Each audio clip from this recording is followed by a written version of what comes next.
안녕하십니까. 소중한 나, 무한 행복, 소나무 시간입니다. 만나서 반갑습니다. 종종 불자님들께, 불심이 깊은 불자님들께 이런 말을 많이 듣습니다. 스님, 저는 부처님 아니었으면 지금까지 이렇게 살지도 못했을 거예요. 스님, 제가 그나마 부처님 덕분에 제가 이렇게라도 버티고 의지하면서 살아온 거예요. 스님, 그래도 우리 집안이 이만큼이라도 편안하게 살 수 있었던 거는 다 부처님 가피인 것 같아요. 부처님 은혜가 너무나 고맙고 감사합니다. 이런 말씀을 불신 깊은 불자님들께 이제 종종 듣게 됩니다. 몇 년 전이었어요. 몇 년 전에 제가 단양에, 충청북도 단양에 이제 내려갈 일이 있었는데, 그때 제가 아마 터미널에서 동서울 터미널인가요? 터미널에서 이제 단양 가는 고속버스를 탔어요. 이제 단양 가는 방법이 이제 열차 타고 가는 방법이 있고 이제 고속버스 타고 가는 방법이 있거든요. 근데 이제 그렇게 사람이 많지 않아요. 평일날에는 버스에 사람이 많아야 10명도 안 됐던 것 같아요. 대여섯 명? 그렇게 한 2시간에 한 번꼴로 서울에서 단양에 내려가는 버스가 있었는데, 제가 이렇게 좀 뒤쪽에 앉아 있고 저 맞은편 쪽 약간 앞에 이렇게 승복을 입으신 연세가 지긋한 노보살님 두 분이 이렇게 앉으셔가지고, 그 중에 노보살님 한 분은 계속 하염없이 계속 염주를 굴리시면서 두 분이 두런두런 이렇게 대화를 나누시더라고요. 딱 느낌이 단양하면 이제 구인사잖아요. 구인사. 딱 느낌이 구인사 신도분이신 것 같아요. 느낌이 계속 염주 굴리면서 관세음보살 그러시는 것 같더라고요.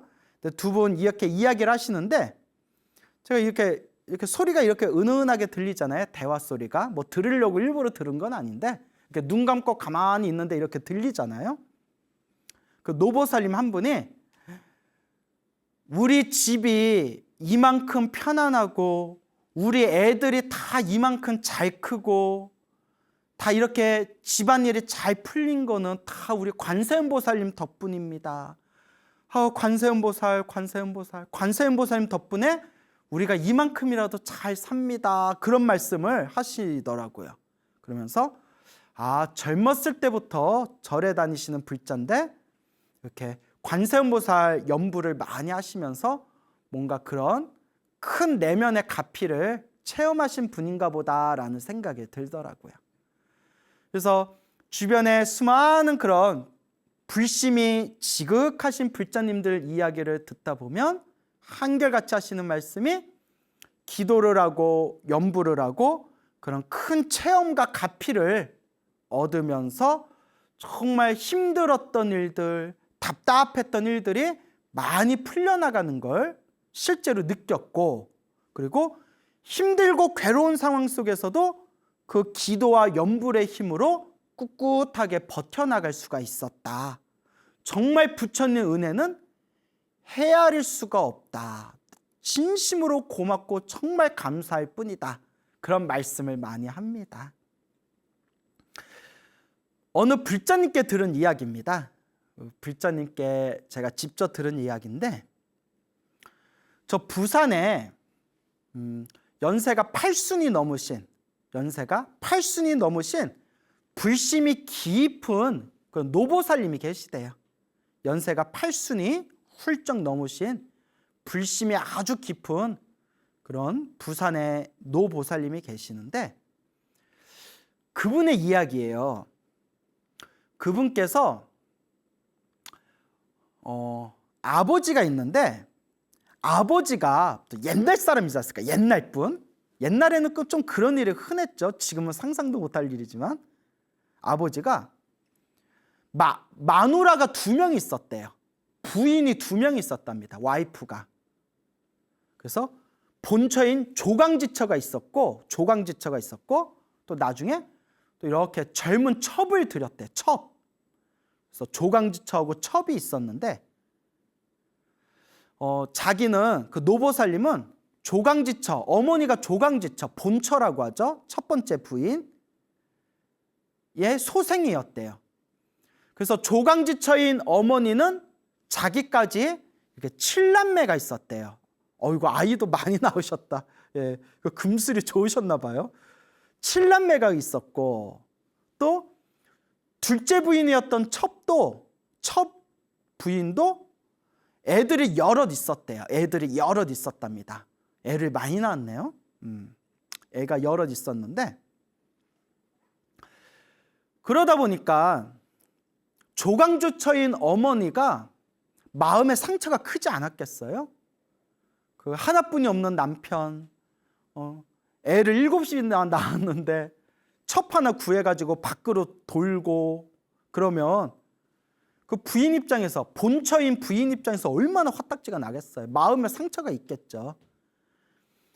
그래서 그 어떤 한이라든가 그런 어떤 억압된 감정을 해소하기 위해서 오로지 자식들한테 모든 걸 다 투자했대요. 오로지 그냥 자식만 바라보고 오로지 자식만을 위해서 그렇게 조강지처인 어머니가 살아오셨답니다. 그러니까 남편에 대한 실망, 섭섭함, 서러움, 그 맺힌 한을 이제 자식만을 바라보면서 내 새끼 하면서 자식만을 바라보면서 이제 버티고 사신 거겠죠. 옛날 어머님들이 다 그러셨지 않습니까? 오직 자식을 바라보는 그 뜨거운 모성애가 있지 않습니까? 그래서 특히 아이들 교육에 아주 열정을 쏟아부으셨대요. 아이들 교육에. 아이들을 교육시키고 공부시키고, 그리고 7남매 공부시키려면 돈도 많이 들었을 것 같아요. 그러니까 아이들을 위해서 이렇게 이제 오로지 그 자식을 바라보면서 살아오셨고, 그런데 세월이 흐르면서 한 가지 이해 안 되는 일들이 생기더래요. 그게 무엇인고 하니, 조강지처였던 우리 엄마의 자식들 7남매가 있었다고 했잖아요. 조강지처였던 우리 엄마의 자식들은 점점 장성하고 사회생활하고 장가가고 시집가고 직장생활하면서 온놈의 집안이 온갖 풍파와 온갖 파란만장한 온갖 일들이 다 그런 불운이 터져가지고 집안에 불행이 끊이지를 않았대요. 그 7남매가. 어쩌다 또 그랬을까. 그래서 조강지처였던 우리 어머니가 낳은 그 7남매가 다 집안일이 제대로 풀린 집이 별로 없을 정도로 그냥 남매들이 고생을 했대요. 조강지처인 어머니의 소생들 7남매가. 그런데 정작 우리 엄마, 조강지처인 우리 엄마의 가슴에 못을 박고 상처를 줬던 그 둘째 부인이었던 그 둘째 엄마겠죠? 근데 둘째 엄마가 잘못인가? 아버지도 잘못이 있는 거 아닌가요? 여하튼 넘어가십니다. 남의 집 사정은 잘 모르는 거니까.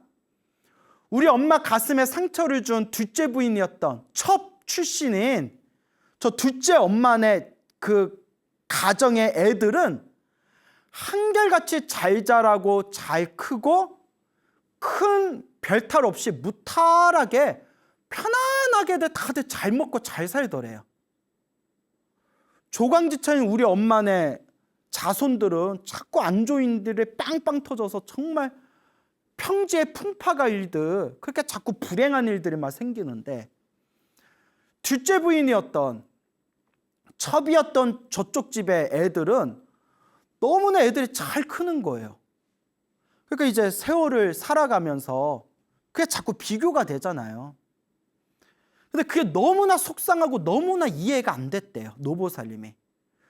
왜 우리 엄마는 이렇게 고생하는데 왜 우리 엄마 가슴에 상처를 준 저 첩인 저 둘째 엄마네는 왜 저렇게 애들이 이렇게 잘 풀릴까? 그게 막 속상하고 이해가 안 됐답니다. 그렇게 이제 세월이 흐르고 한참의 세월이 흐른 뒤에 어느 날 연락이 왔대요. 그 둘째 엄마 내에서 이제 조강지처였던 어머니는 이미 이제 세상을 떠나셨겠죠. 세상을 떠나시고 그 후에 둘째 그 아버지의 첩이었던 둘째 부인 그 집에서 연락이 왔대요. 어머니가 이제 곧 임종하실 것 같다. 이제 어머니가 곧 세상을 떠나실 것 같은데 이렇게 옛날 생각이 나는지 얼굴 좀 보고 싶다 하신다. 시간 내면 한번 와라. 우리 어머니 오래 못 사실 것 같다. 그러니까 비록 둘째 부인이었지만 첫째 부인 애들에 대한 어떤 정도 좀 있었나 봐요. 그래도 야, 나 죽기 전에 그 애들 얼굴 좀 한번 보고 싶구나. 아마 뭐 그렇게 얘기하셨겠죠. 그래서 뭐 아버지 돌아가시고 평소에 뭐 크게 왕래가 없었지만 이제 뭐 평상시에 우리 엄마한테 상처 준 여자라는 그런 어떤 속상함이나 그런 뭐 어떤 화도 있었겠지만 옛날 같이 살았던 정도 있고 또 다 지나간 옛 세월이고 또 이제 얼마 못 사신다. 임종하기 전에 임종이 이제 얼마 안 남은 것 같은데 그 옛날 식구들 얼굴 좀 보고 싶다. 시간 나면 좀 와라 하니까 옛 정 때문에 이렇게 내려갔대요. 그 노보살님이 내려가서 그러니까 이제 둘째 부인이었던 아버지의 둘째 부인이었던 둘째 엄마네 가가지고 가서 인사도 드리고 밥도 먹고 뭐 하하하 호호호 뭐 옛날 얘기도 하고 그랬겠죠. 옛날에 뭐가 어떻고 뭐가 어떻고 뭐가 어땠는데 세월 참 빠르다 뭐 이러면서 얘기를 했겠죠. 이야기하다 보니까 밤이 좀 늦었대요. 옛날에 그 추억 얘기하다 보니까 시간이 훌쩍 지났나 봐요. 그래서 이 보살님이 늦은 밤이지만 늦은 저녁이지만 집으로 가려고 하니까 그 둘째 엄마가 첩이었던 둘째 엄마가 막 붙들면서 자고 가라 자고 가라 이 늦은 시간에 어딜 가냐 여자가 자고 가라 하고 내일 아침 먹고 가라 아침에 가라 하고 간곡하게 붙드셔가지고 아유 지금 아니면 이제 또 언제 뵙겠냐라는 생각이 들어서 그 둘째 엄마 옆에서 이불 깔고 그날 하룻밤 같이 잤대요. 그러니까 이게 마지막이다 생각을 했겠죠. 옛날 일은 옛날 일이고 이제 사람이 죽음을 코앞에 두신 분을 보면 옛날에 어떤 그런 감정 같은 것도 좀 사그러들기 마련이잖아요. 정말 큰 왼수가 아닌 이상. 에휴, 이 노인도 살아생전에 고생 많이 했는데 지금 안 보면 또 언제 보겠냐 싶어서 이제 옆에서 하룻밤 잤대요. 밤에 이렇게 자는데 새벽에 웅웅웅 웅웅웅 웅웅웅 막 이런 소리가 들리더라고요. 웅웅웅 막 이런 소리. 뭐지? 하고 이렇게 눈을 떠가지고 이렇게 봤더니 그 첩이었던 아버지 첩이었던 둘째 엄마가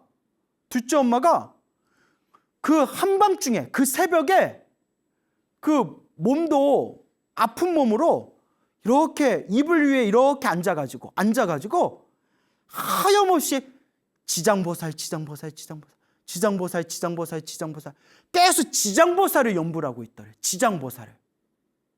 그 연세 많은 노인이 이제 얼마 못 산다라고 이제 판정받은 노인이 그 새벽에 하염없이 그냥 지장보살을 연불 하고 있대. 지장보살을.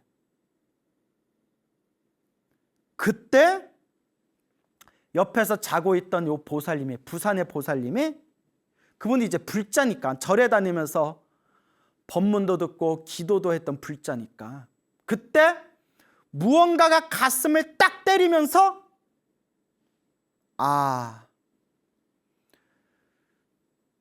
처불하던 둘째 엄마네 애들이 다 잘 풀린 이유가 있었구나라는 생각에 납득이 되더래요. 그래서 이 노보살님이 하시는 말씀이 불현듯 옛날 생각을 떠올려 보니까 조강지처였던 자기 엄마가 자식들만큼은 끔찍하게 아꼈지만 되게 인색하고 야박했대요. 내 엄마지만 엄청 인색하고 야박했대요. 자식한테는 하염없이 내 새끼 자식한테는 쏟아붓지만 주변에는 되게 베풀 줄 모르고 아주 인색하고 야박하셨대요. 마음 쓰는 게. 그래서 심지어 이모가 있었는데 이모가 엄마 보겠다고 이모가 몇십 리길을 걸어가지고 왔는데 따뜻한 밥 한 끼 안 주고 돌려보냈대요, 집으로. 따뜻한 밥 한 끼 안 사주고 그냥 몇십 리길 걸어온 이모를 돌려보냈대요. 지금 생각하면 정말 그거 다 아무리 형제자매지만 그런 일 겪으면 다시는 보고 싶지가 않겠죠. 왜 그러나 생각했더니 그 이모한테 밥 사줄 그 돈조차 아껴서 자식 교육시킨다고. 뭐 7남매 교육시키려면 돈이 많이 들었을 수도 있겠죠. 그렇게 인색하고 야박하셨대요. 어머니지만. 근데 가만히 생각해 보니까 아버지 첩이었던 둘째 엄마는 되게 사람이 후덕했대요. 후덕했대요.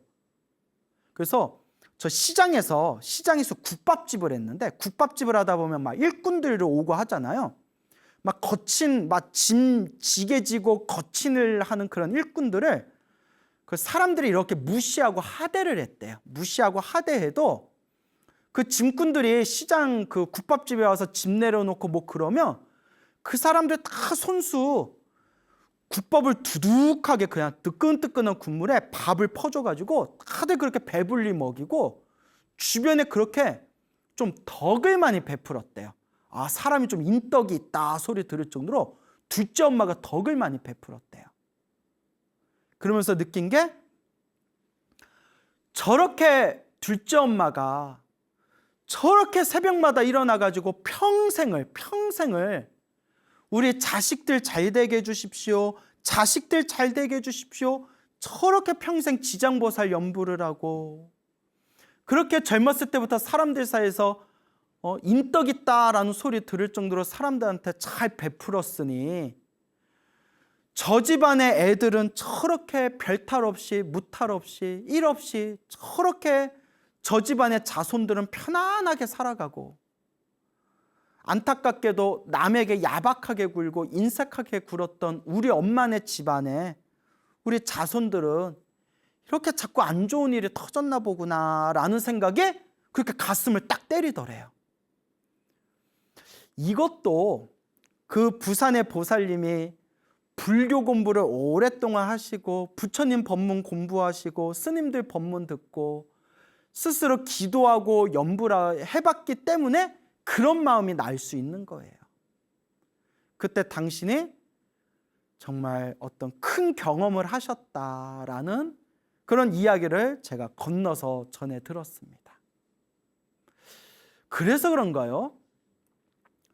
제가 어른스님들께 들은 얘기인데 어른스님들이 이제 평생 동안 이제 출가 수행자로 이렇게 살아오시면서 주변에 수많은 사람들을 만나고 경험하고 이렇게 목격하신 일들이 있으실 거 아니에요. 근데 어른 스님들이 이런 얘기를 종종 하는 걸 들었어요. 절에 아무리 열심히 다녀도 절에 다니면서 자기 승질머리가 고약했던 그런 신도들 자식들이 보면 일이 잘 안 풀리는 게 그런 걸 이제 보게 된대요. 몇십 년 동안 그 집안을 이렇게 봤으니까 아실 거 아니에요? 그 절에 오래 다녀도 그 승질머리 못되고 자기 승질 그 못되게 굴었던 그 신도들 그 자식들이 보면 이렇게 보면 일들이 잘 안 풀리더라. 그러면서 하시는 말씀이 좀 이번 생 힘들고 괴롭고 좀 답답하더라도 자기 마음 잘 닦고 기도 열심히 하고 그렇게 절에 정성스럽게 절에 다녔었던 그런 신도분들 자식들이 나중에 보면 자식들이 굉장히 편안하게 살고 있는 걸 자주자주 목격하시게 된대요. 그런 얘기를 제가 여러 번 들었어요. 예. 참 신기하죠? 그래서 제가 늘 말씀드리잖아요. 기도하고 복 짓는 것도 중요하지만 세 번째가 가장 중요하다. 마음을 잘 써야 된다. 그 말씀을 평소에 자주 드렸지 않습니까? 그래서 내가 지금 살아가면서 내가 어떤 마음으로 덕을 베풀고 살아가느냐. 참 이 인연법이라는 것이 참 쉬운 게 아니구나, 참 어렵구나라는 생각이 많이 듭니다. 이 소나무 지금 법문을 듣고 계시는 여러분들은 어때요? 평소에 주변에 인색하고 야박하게 사십니까? 아니면 조금 이렇게 부족하면 부족한 대로 조금이라도 이렇게 덕을 베풀고 그렇게 친절하게 사람들을 대하면서 살아가십니까? 참 쉽지가 않죠? 그래서 제가 늘 드리는 이야기가 자꾸 닦아야 된다. 닦아야 된다. 자꾸 조금씩이라도 닦아 나가야 된다. 결국 그 공덕이 나에게 돌아오더라 라는 말씀을 여러분들께 늘 드리는 겁니다. 그 소나무 애청자이신 어느 불자님이 있어요. 여성 불자님이 계시는데, 보살님이 계시는데, 이 불자님께 제가 직접 들은 얘기예요. 직접 들은 얘기입니다. 아마 지금 이 영상을 보고 계실 수도 있어요. 그 불자님께서 이렇게 식당을 운영하신대요. 이렇게 식당을 운영하시는데, 그 식당을 운영하시면서 지금까지 살아오는 삶이 너무너무 힘들고 괴롭더래요. 내가 왜 사나? 내가 왜 사나? 말 그대로 죽지 못해서 살듯이. 매일매일 하루하루 살아가는 게 너무 힘들고, 그리고 남편하고 그렇게 사이가 안 좋대요. 남편이 그렇게 말로 자기 가슴에 상처를 주고, 하여튼 그렇게 조금 남편하고 사이도 아주 안 좋고, 그러다 보니까 그런 것들이 이제 막 내가 왜 사나? 내가 왜 사나? 사는 게 힘들다, 사는 게 힘들다 하다 보니까 점점 마음에 막 우울증이 막 이제 쌓이는 거죠. 그래서 정말 우울증 증세가 왔대요. 근데 여러분, 우울증이 무섭습니다. 저도 그 인터넷에서 그 심리학자, 정신과 상담 하시는 분이 강의하시는 걸 이렇게 잠깐 들었는데, 우울증이 정말 무서운 것 중에 하나가 뭐냐면, 우울증이 좀 심각해지면 순간 확 죽어버리고 싶다라는 마음을 일으킬 때, 그때 정신줄을 놓아버리고 스스로 목숨을 끊는 경우가 많답니다. 우울증이 딱 그 고비만 넘기면 되는데, 그때 마치 술 취한 사람이 몸을 가누지 못하듯이 한번 우울증 심각한 사람이 한번 그런 게 세게 올 때가 있대요. 그럴 때 이제 누가 옆에서 이렇게 있으면서 이렇게 좀 마음을 보듬어 줘야 되는데, 그래서 우울증 있는 사람들이 혼자 있으면 무섭다는 거예요. 그래서 혹시 주변에 우울증 있는 분들이 있으면 이렇게 옆에서 좀 대화도 해주고 마음도 어루만져주고 해야 하는 게 좋죠. 그래서 그 보살님도 막 우울증 증세가 이제 왔는데, 또 이분이 하시는 말씀이, 그러니까 이분 말씀이 집안에 터가 센지 새로 그 집에 이사 오고 난 뒤로 계속 이제 가위가 눌린다는 거예요. 가위가. 여러분, 가위 눌러본 사람들은 알지만 가위 눌리면 엄청 힘들고 괴롭잖아요. 막 가위가 눌리고 꿈에서 자꾸 귀신이 나타나는 악몽을 꾸는 거예요. 그래서 심지어는 어떤 꿈까지 꿨냐면, 웬 여자 귀신이 나타나서 꿈에서 자기 머리카락을 붙들고 막 땅으로 질질, 머리카락을 붙들고 귀신이 자기를 막 땅으로 질질 끌고 다니는 그런 꿈까지 꿨대요. 너무 무서워서 막 가위 눌리는 게 너무 힘들고 악몽 꾸는 게 너무 무서워서 잠도 제대로 못 잘 정도였대요. 그러다가 우연히 인터넷에서 정말 우연히 우리 소중하나 무한행보 소나무 법문을 듣게 되었대요. 소나무 법문을 듣는데 아주 좋으셨대요. 그분 말씀이 아주 재밌고 너무 마음이 편안해져서 그 뒤로 법문 듣는 거에 점점 이제 재미를 붙여가지고 우리 BTN 불교 TV에서 법문하고 강의하시는 스님들 법문을 다 이렇게 다 골라볼 정도로 그렇게 이제 법문 듣는 낙으로 이렇게 사셨대요. 그러면서 자꾸 이제 소나무를 듣다 보니까 점점 나도 기도해야 되겠다. 아 그래 이게 다 내 업인가 보다. 광우스님이 소나무에서 얘기한 대로 좋은 일도 나쁜 일도 다 내 업의 인연인가 보다. 그래 나도 업장소멸 기도해야 되겠다라는 생각이 들면서 이제 기도를 시작하셨대요. 기도를 시작하는데 관세음보살을 열심히 연불 하셨대요. 관세음보살, 지극정성 이제 관세음보살 연불 하셨나 봐요. 근데 신기한 게 관세음보살을 매일매일 관세음보살 연불 하면서 점점 가위 눌리는 게 사라지더래요. 신기하죠, 여러분? 점점 가위 눌리는 현상들이 점점 이제 사라지면서 잠자리가 편안해지더랍니다. 그러다가 어느 날 꿈을 꿨는데 꿈에 또 여자 귀신이 나타났대요. 여자 귀신이 나타나서 요 보살님, 요 불자님의 몸을 딱 움켜잡더래요. 예시! 하고 그러니까 딱 움켜잡는 순간 너무 무서워가지고 불자님이 너무 무서워서 순간 꿈속에서 자기도 모르게 관세음보살 하고 외쳤대요. 관세음보살 하고 외치는 순간 자기가 관세음보살 외치면서 자기 몸을 움켜줬던 여자 귀신이 뻥 하고 튕겨져 나가더래요. 뻥 하고 튕겨져 나가면서 관세음보살 외치면서 꿈에서 탁 깼대요. 그리고 놀랍게도 이제 그분이 직접 해주신 얘기예요, 저한테. 그날 이후로 한 번도 악몽을 꾸지 않았대요. 정말 뭐 귀신 하나가 붙었는데 튕겨져 나갔나 봐요. 예?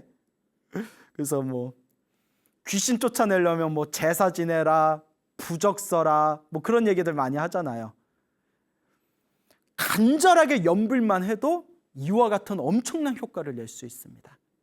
그래서 제가 늘 불자님들께 말씀드리잖아요. 내 불행을 소멸하고 내 운명을 바꾸고 내 행복의 열매를 맺고 싶으면 가장 밑바탕이 바로 연불이다. 연불, 기도부터 시작해야 된다. 밖으로 뭔가 신비한 걸 구하지 말고 지금 이 순간 오로지 부처님 믿습니다. 과거 전생에서부터 지었던 저의 나쁜 업, 악업을 참회합니다. 저를 포함해서 모든 중생이 괴로움에서 벗어나 행복하기를 바라납니다. 라는 마음으로 연불하고 기도하는 것. 그게 바로 첫걸음입니다. 그래서 보살님이 이와 같이 이제 신비한 어떤 가피의 체험을 하시고 완전 이제 기도에 믿음이 딱 쓴 거예요. 그래서 제가 항상 우리 불자님들께 드리는 얘기가 불교는 지식의 종교가 아니다. 그러면 제가 주변에서 많이 봤지만 불교를 머리로 따지는 분들이 금방 떨어져 나가요. 부처님의 가르침을 머리로, 교리로만, 머리로, 지식으로만 이해하려는 분들이 오래 못 가고 뭔가 불심의 뿌리가 좀 약한 게 느껴져요. 그냥 제 개인적인 견해로는.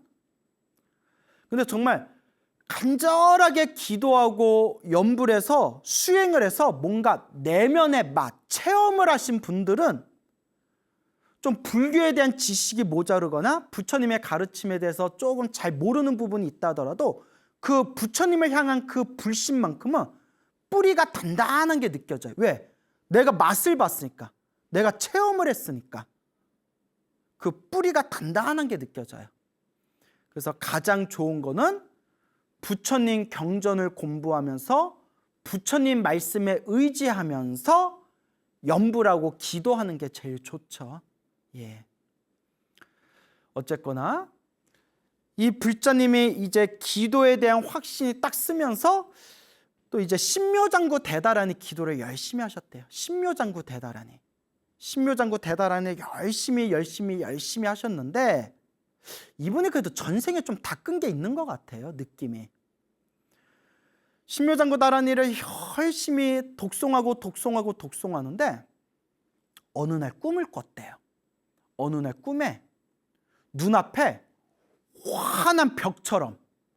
환한 벽에 신묘장구 대다라니 글씨가 딱 찍혀가지고 하얀 광명에 신묘장구 대다라니 글씨가 눈앞에서 확 펼쳐지는 꿈을 꾸셨대요. 눈앞에서 신묘장구 대다라니 글씨가 환한 광명 속에서 눈앞에서 짠 하고 펼쳐지는 꿈을 꾸면서 잠에서 딱 깼는데, 그날 그 꿈을 꾼 뒤로 우울증이 싹 사라지셨대요. 그 우울증이 싹 사라지면서 하루하루 괜히 막 행복한 감정이 막 솟구치더래요. 행복한 감정이. 자기한테는 이게 엄청난 변화라는 거예요.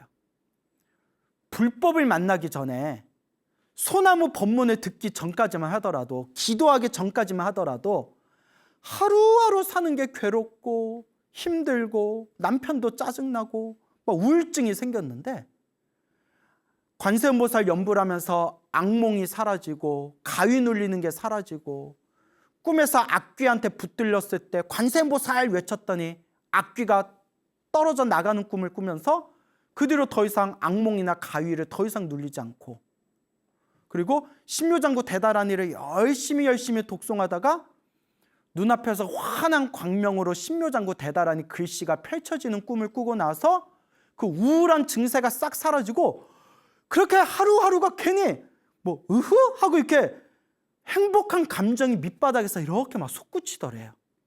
그러면서 진짜 놀라운 변화가 뭐냐면, 예전엔 그렇게 남편이 자기 속을 쿡쿡 찌르면 막 화가 나고 짜증나고 말싸움하고 부부싸움을 했는데, 이제는 남편이 옆에서 무슨 말을 하더라도 후후 하고 그냥 웃고 넘긴대요. 남편의 그 짜증나는 시비를 웃고 넘길 수 있을 정도로 마음에 편안한 여유가 생기셨대요. 그 이야기를 저한테 직접 해주신 거예요. 아유, 보살님 너무나 대단하십니다. 정말 대단하십니다. 그게 값입니다. 그게 부처님 값입니다. 정말 훌륭하십니다.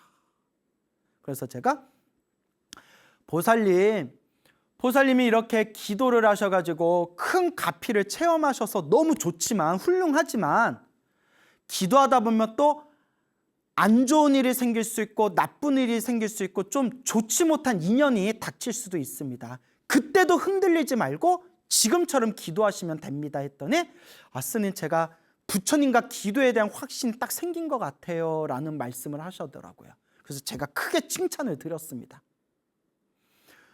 그렇게 기도로, 부처님의 법으로 내 운명을 그렇게 점점 좋은 쪽으로 바꾸어 나가는 겁니다.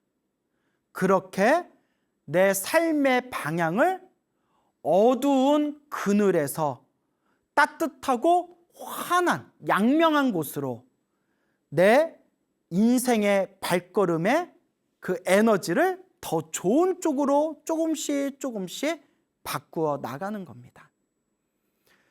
그래서 늘 불자님들께 드리는 이야기가, 중생은 다 자기 복대로 살아가더라. 다 자기가 지은 복대로 살아가는 거예요. 광우 쓰면 복대로 살아가고 있고, 여러분들은 여러분들마다 다 복대로 살아가고 있어요. 그러니까 누구를 부러워하거나 질투하는 마음이 점점 사라져요. 다 자기가 지은 복대로 살아갈 뿐인데, 내 복의 그릇을 넓힐 생각을 해야지 남하고 비교할 시간이 어디 있겠어요. 그래서 옛날 큰 스님들이 이 사바세계는 한바탕 중생들의 업노름이다 라고 했어요. 내가 지은 업보노름이다.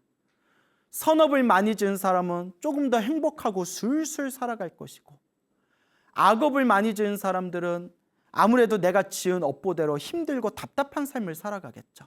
다 한바탕 업노름이다. 업노름. 업보대로 놀고 있다는 거예요. 그 부처님 경전에서는 이 모든 게 다 인연법이다. 좋은 인연이든 나쁜 인연이든 다 내가 지은 인연법이다. 중생은 다 자기 복대로 살아가는데, 부처님의 가르침은 내 운명을 바꿀 수 있는 법이다. 내 운명을 바꾸기 위해서 필요한 3가지, 여러분 귀가 따갑도록 말씀드렸죠? 연불, 기도를 많이 해라. 연불하고 기도하면서 내가 몸과 말과 생각으로 지었던 내 나쁜 업, 내 나쁜 에너지를 자꾸 그것을 정화시키고 나쁜 그 업보를 소멸해야 된다. 연부를 많이 해라. 기도를 많이 해라. 둘째, 기도만 많이 하면 기도발이 약하다고 했죠? 기도하면서 조금씩이라도 복을 지어라. 남들에게 보탬이 될 수 있게, 이웃들에게 조금이라도 도움이 될 수 있게, 부처님과 부처님 가르침과 거룩한 수행자분들에게 복을 지을 수 있게 공양을 올리도록 그렇게 끊임없이 조금씩이라도 복 짓는 노력을 해라. 그 다음에 세 번째가 제일 중요한 거죠. 마음을 잘 써야 된다. 마음을 잘 닦아야 된다. 이 세 가지를 꾸준히 닦아 나가다 보면 점점 내 인생이 점점 편안하게 변화되어지는 것을 느낄 수가 있을 겁니다. 하지만 여러분들에게 제가 또 항상 드리는 이야기가, 누구는 기도를 조금 했는데 효과를 빨리 보는 사람이 있고, 누구는 기도를 많이 했는데도 효과가 더디거나 효과를 못 느끼는 사람이 있더라. 선생님, 내가 이렇게 열심히 기도했는데도 효과가 없는 것 같아요. 제가 뭐가 부족한 건가요? 기도 효과가 없는 건가요? 부처님이 영험이 없는 건가요? 아니라고 했죠? 이것도 다 무슨 법이다? 다 인연법이다. 기도를 조금 했는데도 효과를 빨리빨리 보는 사람은 그만큼 닦아놓은 게 있는 거고, 기도를 많이 했는데도 효과가 더딘 사람은 그만큼 풀어야 할 매듭과 그만큼 풀어야 할 숙제와 그만큼 내가 갚아야 할 빚이 많기 때문에 좀 더디게 느껴질 뿐이다. 그렇기 때문에 당장 효과가 있다 없다라는 거에 우리가 흔들리지 말고 묵묵히 내가 지은 업은 좋은 업이든 나쁜 업이든 반드시 내가 받는다라는 마음으로 묵묵히 그저 닦아나갈 뿐이다 라는 걸 항상 말씀드리는 겁니다. 우리가 부처님의 가르침을 공부하면서 이 부처님의 가피를 우리가 체험하면서, 불보살님의 이 위대하신 에너지는 지금 이 순간에도 우리와 함께하고 있구나. 그걸 받아쓰고 받아쓸 수 없고의 그 몫은 온전히 나의 몫이구나. 지금 이 순간 한 번이라도 더 염불하고 간절하게 기도하고 복을 짓고 선업을 짓고 공덕을 닦으면서 내가 이 마음을 잘 닦아야 되겠구나. 이렇게 늘 마음을 되새기면서 한 걸음 한 걸음 밟아 나아간다면 여러분들의 삶이 점점 더 아름다운 꽃길로 바뀌어 나가게 될 것입니다. 울산에서 살고 계시는 어느 젊은 불자님께서 또 아주 소중한 글을 보내오셨습니다. 제가 이 글을 읽고 굉장히 큰 감동을 받았어요. 한번 잘 경청해 보시기 바랍니다. 스님의 법문 모두 정말 재밌게 잘 듣고 있습니다. 정말 감사합니다. 작년 한 해에는 기도를 시작하고 정말 많은 일들을 겪었어요. 저의 업보이자 마장이겠지요. 저희 오빠가 차 사고도 크게 나고 아빠께서는 신장 이식, 당뇨 합병증으로 크게 건강이 나쁘셨고 저는 사기도 당하고 정말 많은 일들을 겪었지만 기도에 의지하고 불법에 의지하면서 그 모든 일들을 이겨내고 있습니다. 스님께서 기도해 주시는 덕분에 더 큰 일들을 겪어야 하는데 이 정도로 끝나는 거겠지요. 정말 감사합니다. 이 모든 상황을 저의 업장소멸의 과정으로 생각하고 이겨내고 있습니다. 정신적으로 너무 힘든 상황들이 연달아 계속 일어나고 있지만 마음속으로 나무 아미타불을 항상 염불하고 현재 법화경 사경을 하며 기도의 힘으로 하루하루 버티고 있어요. 특히 스님 법문을 매일 들으며 정말 많은 의지를 하고 있어서 정말 감사드립니다. 스님 법문이 없었다면 전 정말 너무 힘들어서 이 상황들을 이겨내지 못했을지도 모르겠다는 생각이 들어요. 제가 전생에 업장이 두터워서 이번 생에는 복을 많이 지어야겠다고 늘 다짐합니다. 새해에도 건강하시고 좋은 법문 부탁드려요. 정말 감사합니다. 이번 생 스님 덕분에 불법을 알게 되었고 기도를 알게 되었고 복을 짓는 방법을 배우고 있으니 바른 길로 저희를 인도해 주셔서 정말 감사드립니다. 새해에도 늘 행복하시고 건강하세요. 성불하세요. 나모 아미타불.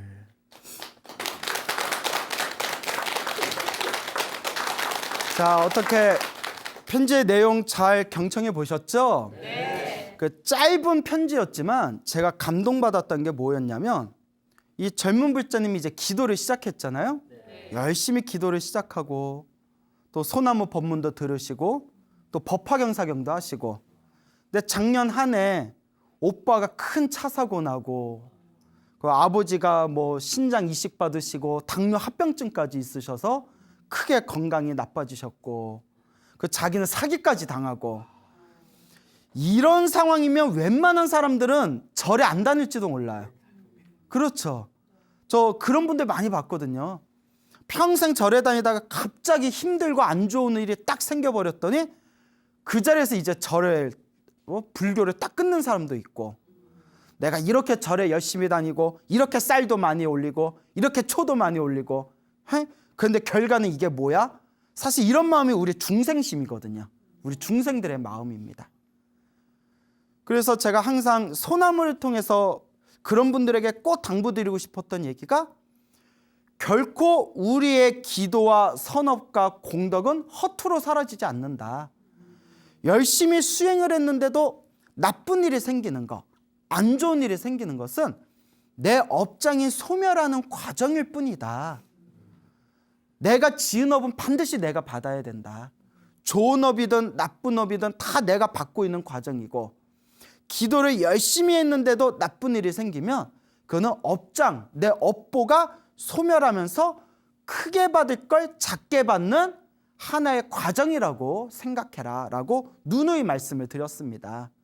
그래서 실제로 불교를 공부하고 절에 다니면서 마음에 어떤 심적인 갈등이 생기신 분들이 이 소나무 법문을 듣고 불심을 되찾았다는 이야기를 굉장히 제가 많이 들었습니다. 너무 고마운 일이죠. 하지만 사람의 심리가 이론적으로는 다 알아도 실제로 자기가 그런 일을 겪게 되면 왠지 마음에서 서운한 마음이 생기고 믿음이 뚝뚝 떨어질 수밖에 없는 게 우리 중생 심이거든요. 중생의 마음. 근데 이 불자님이 하시는 얘기가, 스님, 이것도 다 저의 업보이겠지요. 업장 소멸의 과정이라고 생각합니다 하면서 더 열심히 기도하고 더 열심히 복을 짓겠다라는 그런 마음가짐이 담겨져 있는 글을 보면서 이게 진짜 불자다. 좀 기도하고 좀 절에 좀 다녔다고 안 좋은 일 생겼다고 부처님 영험 있네 없네, 광우 스님이 여태껏 했던 소리 뻘소리 뭐 이러면서 절에 다니네 마네, 이거는 불자가 아니라는 거죠.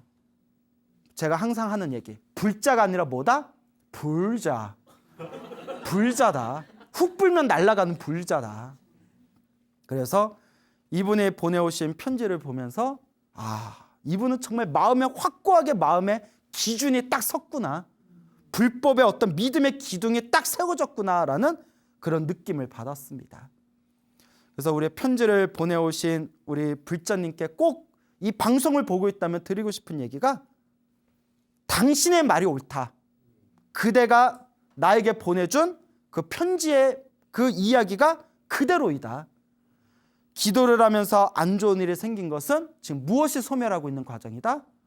업장이 소멸하고 있는 과정이고, 반드시 내가 짓고 있는 지금의 이 기도의 힘과 이 복력의 힘과 이 선악과 공덕의 갚이는 분명히 누가 받을 것이다?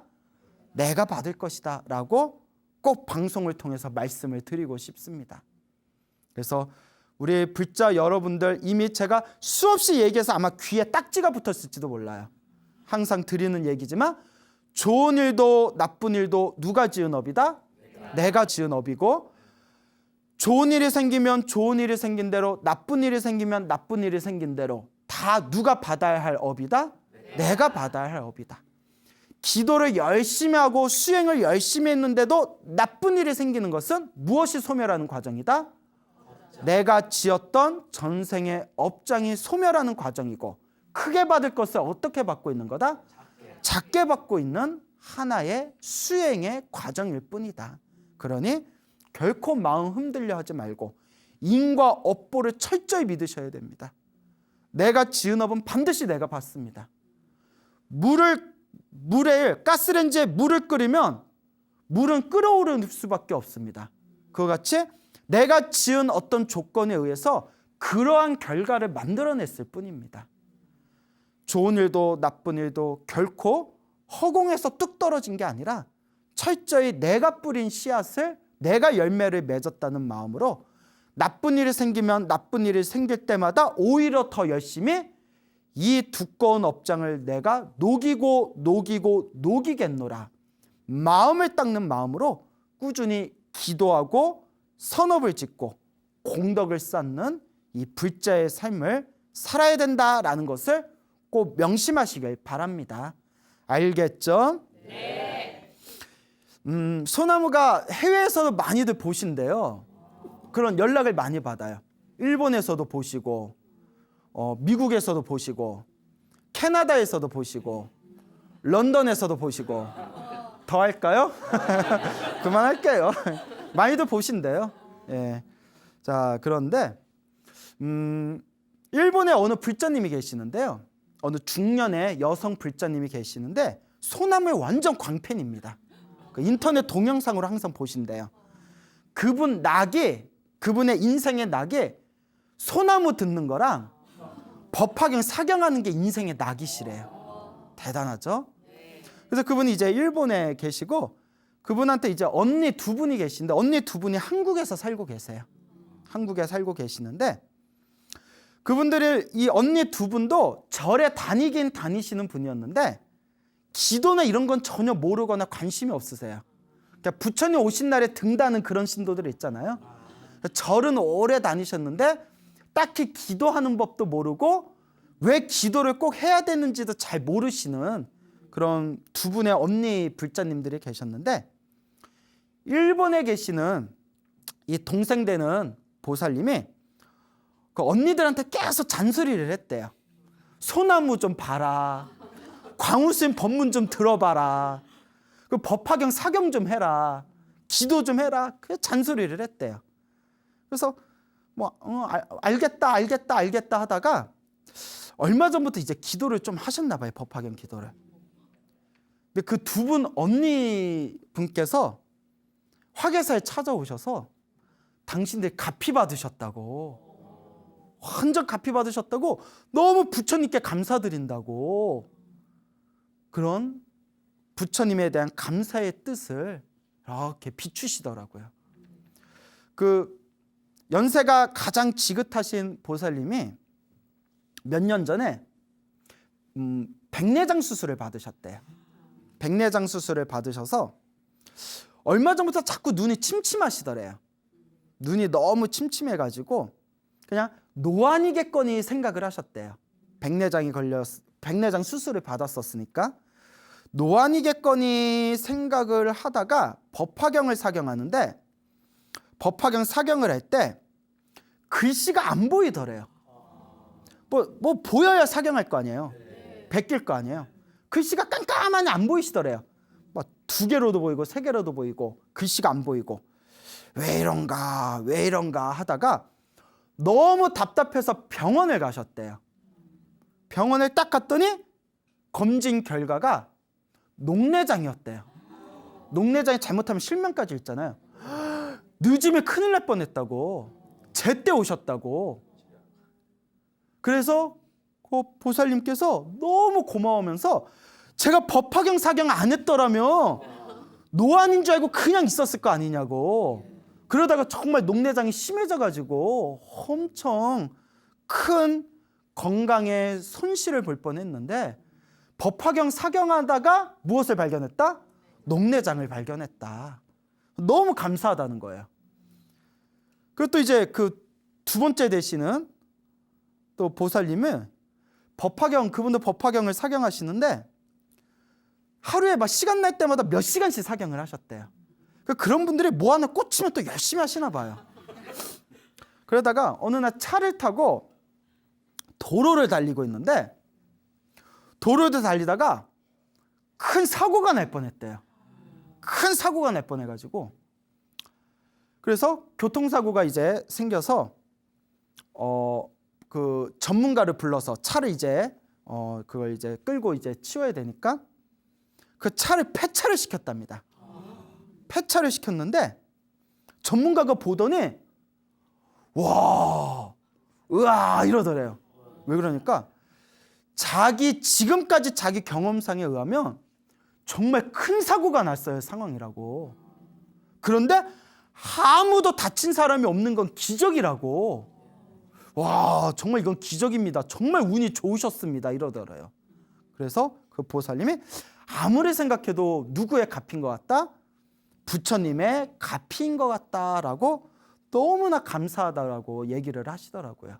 그래서 제가 앞으로 더 열심히 기도하고 더 열심히 복을 지으면서 그렇게 수행하면서 계속 법화경을 사경하시고, 그리고 눈이 이제 안 좋으셔서 법화경 사경하기 어려우시면 나무 관세음보살, 나무아미타불 관세음보살이라도 계속 연부를 해라. 왜냐면 눈이 시리고 아픈데 계속 사경할 수는 없잖아요.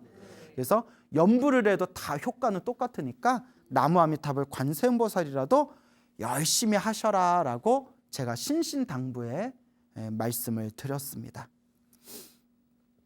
문득 이런 생각이 들어요. 그 사람들이 우리 불교 중에 그 기복불교와 연관된 부분, 그 복을 구하는 그런 불교를 기복불교라고 하거든요. 기복불교를 굉장히 싫어하시는 분들이 있어요. 부처님의 진실한 뜻은 복을 구하는 게 아니다. 복을 기원하는 게 아니다. 그런데 자꾸 우리는 신도들한테 기복불교에 대해서 가르치고 있다. 그래서 어떤 분은 기도하는 것도 싫어하는 분이 있어요. 진짜 부처님한테 기도하는 것도 싫어하는 분들이 있어요. 그래서 그렇게 비판하는 분들도 있었고, 저도 20대 시절에 20대 때 한창 열심히 선방 다닐 때는 저도 기복불교를 되게 싫어했어요. 그래서 소나무에서도 이야기했지만 뭐 지장경을 읽는다든가 뭐 지장보살을 연불 한다든가 뭐 맨날 뭐 절하면서 관세음보살 외우는 분들 보면 수준이 낮은 분이라고 생각을 했어요. 그래서 기복불교도 저도 기복불교 때문에 한국불교에 큰 폐해가 생겼다라고 20대 때 생각을 했는데, 경전 공부를 진지하게 하면 할수록 느껴지는 게 부처님 가르침은 버릴 게 없었구나. 왜냐? 기복불교도 필요하더라고요. 중생들의 수준은 똑같지가 않아요. 중생들도 좀 수준이 높은 중생이 있고 수준이 좀 고만고만한 중생이 있고, 이런 말하면 죄송하지만 정말 무슨 얘기를 해도 잘 먹히지 않는 수준이 낮은 중생들도 있어요. 그렇죠? 그래서 부처님은 이미 중생들의 그런 수준을 다 꿰뚫어 봤기 때문에 부처님께서 법을 설할 때 중생들 수준에 맞춰서 법을 설한다고 하셨어요. 무엇에 맞춰서? 그래서 하근기, 중근기, 상근기의 법문에 맞춰서 중생들의 근기에 맞춰서 법을 설하기 때문에 대기설법이라는 게 나와요. 무슨 설법? 중생들 수준에 맞춰서 법을 설한다. 그런데 기복불교는 부처님이 얘기하셨을까요? 안 하셨을까요? 하셨어요. 그게 지장경, 관음경, 약사경, 그런 경전들이 기복불교에 대한 부분이에요. 꿈자리가 뒤숭숭하면 지장보살을 연불해라.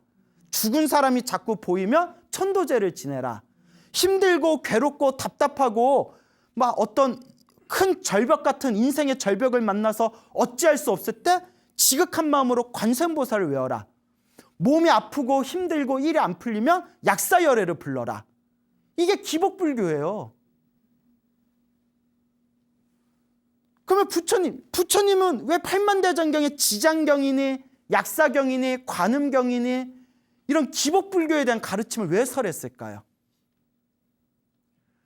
중생의 수준이 아직 성숙하지 않은 자들에게 어려운 법문을 해봤자 알아들을지 못하니 이런 방법으로라도 불법과 인연을 맺게 하고자 함이었어요.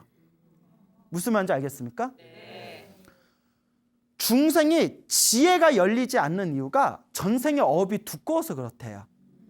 그래서 밀교의 가르침, 티베트 불교, 밀교의 가르침에서는 먼저 부처님한테 10만 배의 절을 올리고 만트라, 주문을 10만 번을 독송하고 10만 개의 만다라를 공양하고 등등의 업장을 소멸하는 과정을 통해서 중생의 근기가 무르익으면 점점 높은 수준의 부처님의 가르침으로 한 단계 한 단계 밟아 올라갑니다. 우리가 지장보살을 연불하면서 무엇이 소멸할까요? 업장이 소멸하고, 관세음보살을 연불하면서 업장이 소멸하고, 약사열애를 연불하면서 업장이 소멸하고, 이와 같이 불보살님에게 기도하면서 업장이 소멸하고 공양을 올림으로써 복덕이 쌓이게 되며, 복덕이 쌓이고 업장이 소멸하면서 점점 수준 높은 부처님의 지혜의 가르침에 점점 들어갈 수가 있다는 거예요. 그래서 부처님 가르침은 하나도 버릴 게 없어요. 중생들 수준 맞춰서 힘들고 괴로울 때 관세음보살 불러라. 관세음보살이 너를 지켜주실 것이다. 꿈자리가 뒤숭숭하고 막 죽은 사람이 자꾸 보이고 막 힘들고 답답하면 지장보살을 외워라. 지장보살님이 모든 영가들을 천도시켜 줄 것이다. 뭐 몸이 아프고 일이 잘 안 풀리고 살아가는 게 힘들면 약사열애를 불러라. 약사열애의 가피가 너희들을 도와줄 것이다. 라고 중생들 수준에 맞춰서 법을 설하고, 거기서 수준이 조금 더 높은 중생들한테는 눈으로 보이거나 귀로 들리거나 이 모든 것들이 다 꿈과 같고 환상과 같고 물거품과 같다. 집착하지 말아라. 고정된 실체가 없다. 모든 것은 고정된 실체가 없으니 집착 없이 살아라. 라는 금강경이나 반야심경 같은 무집착의 수준 높은 경전을 설하고, 또 금강경이나 반야심경을 소화할 정도의 수준이 되며 부처님의 가르침에 인연을 맺은 모든 중생들은 미래 세상에 부처님이 될 것입니다 라고 얘기한 대승경전의 왕 법화경 사상을 설하고, 또 우리는 미래 세상에 부처님이 될 것이다 라는 가르침을 또 소화한 중생들한테는 어떻게 중생이 부처가 될 것인가, 이 보살행을 통해서 부처가 되는 구체적인 방법과 가르침을 전달한 화엄경의 사상을 설하고, 모든 단계가 다 있는 거예요. 그런데 아상, 불교에서는 자기가 잘났다는 걸 아상이라고 하거든요. 아상이 많고 아상이 깊고 아집이 높고 자기가 잘났다고 착각하는 사람들이 꼭 순박하고 순수하게 부처님을 믿고 의지하고 기도하는 사람들을 수준이 낮다고 우습게 봐요. 저는 이렇게 얘기하고 싶어요. 당신이 순수한 불자들을 향해서 니들은 수준이 낮아라고 생각한 것 자체가 니들 마음에는 엄청난 아상이 있는 거라고. 그것 자체가 수행을 잘못하고 있는 거라고. 그런 분들이 너무 많아요. 인터넷 동영상에 들어가면 왜 이렇게 가짜 도인들이 많은지 모르겠어요. 다들 자기들 제일 잘났대. 그리고 이렇게 그냥 너무나 삶이 힘들고 괴로워서 순수하게 부처님만을 바라보면서 기도하는 사람들을 수준 낮은 기복불교라고 손가락질하고 있어요. 니들은 그렇게 잘났냐? 제 마음을 이해하시겠어요? 네. 이 얘기를 왜 하느냐? 그 법화경을 사경하던 그 두 분의 보살님한테 다짜고짜 보살님, 세상은 꿈과 같고 환상과 같고 물거품과 같습니다. 오직 이 마음만이 진실한 진리입니다. 보살님 다 필요 없습니다. 오로지 깨달음만 구하십시오. 라고 하면 그분이 알아듣겠어요? 목미? 뭐 이러죠. 뭔 얘기 하시는 거야? 보살님 오로지 참선만 하세요. 다 필요 없어요. 오로지 명상만 하세요. 부처님한테 기도하고 부처님한테 절하고 부처님한테 공양 올리는 것도 그것도 다 쓸데없는 거예요. 마음에서 구해야 돼요. 마음으로 깨달음을 얻으세요 하면 그분들이 알아듣겠어요? 처음부터 그런 얘기하면? 그래서 아직 불교의 위대한 진리에 아직 잘 모르는 분들한테 보살님 살아가는 게 힘드세요? 일단 관세음보살을 열심히 연불해 보시고, 그리고 부처님한테 가서 쌀도 올리고 초도 올리고 절에 와서 자원봉사도 하면서 자꾸 복도 지으시고, 아이고 꿈자리가 뒤숭숭하세요? 그럼 뭐 금강경을 한번 읽어보세요. 예. 자꾸 꿈에서 죽은 사람이 보여요? 한번 지장보살을 연불해 보세요.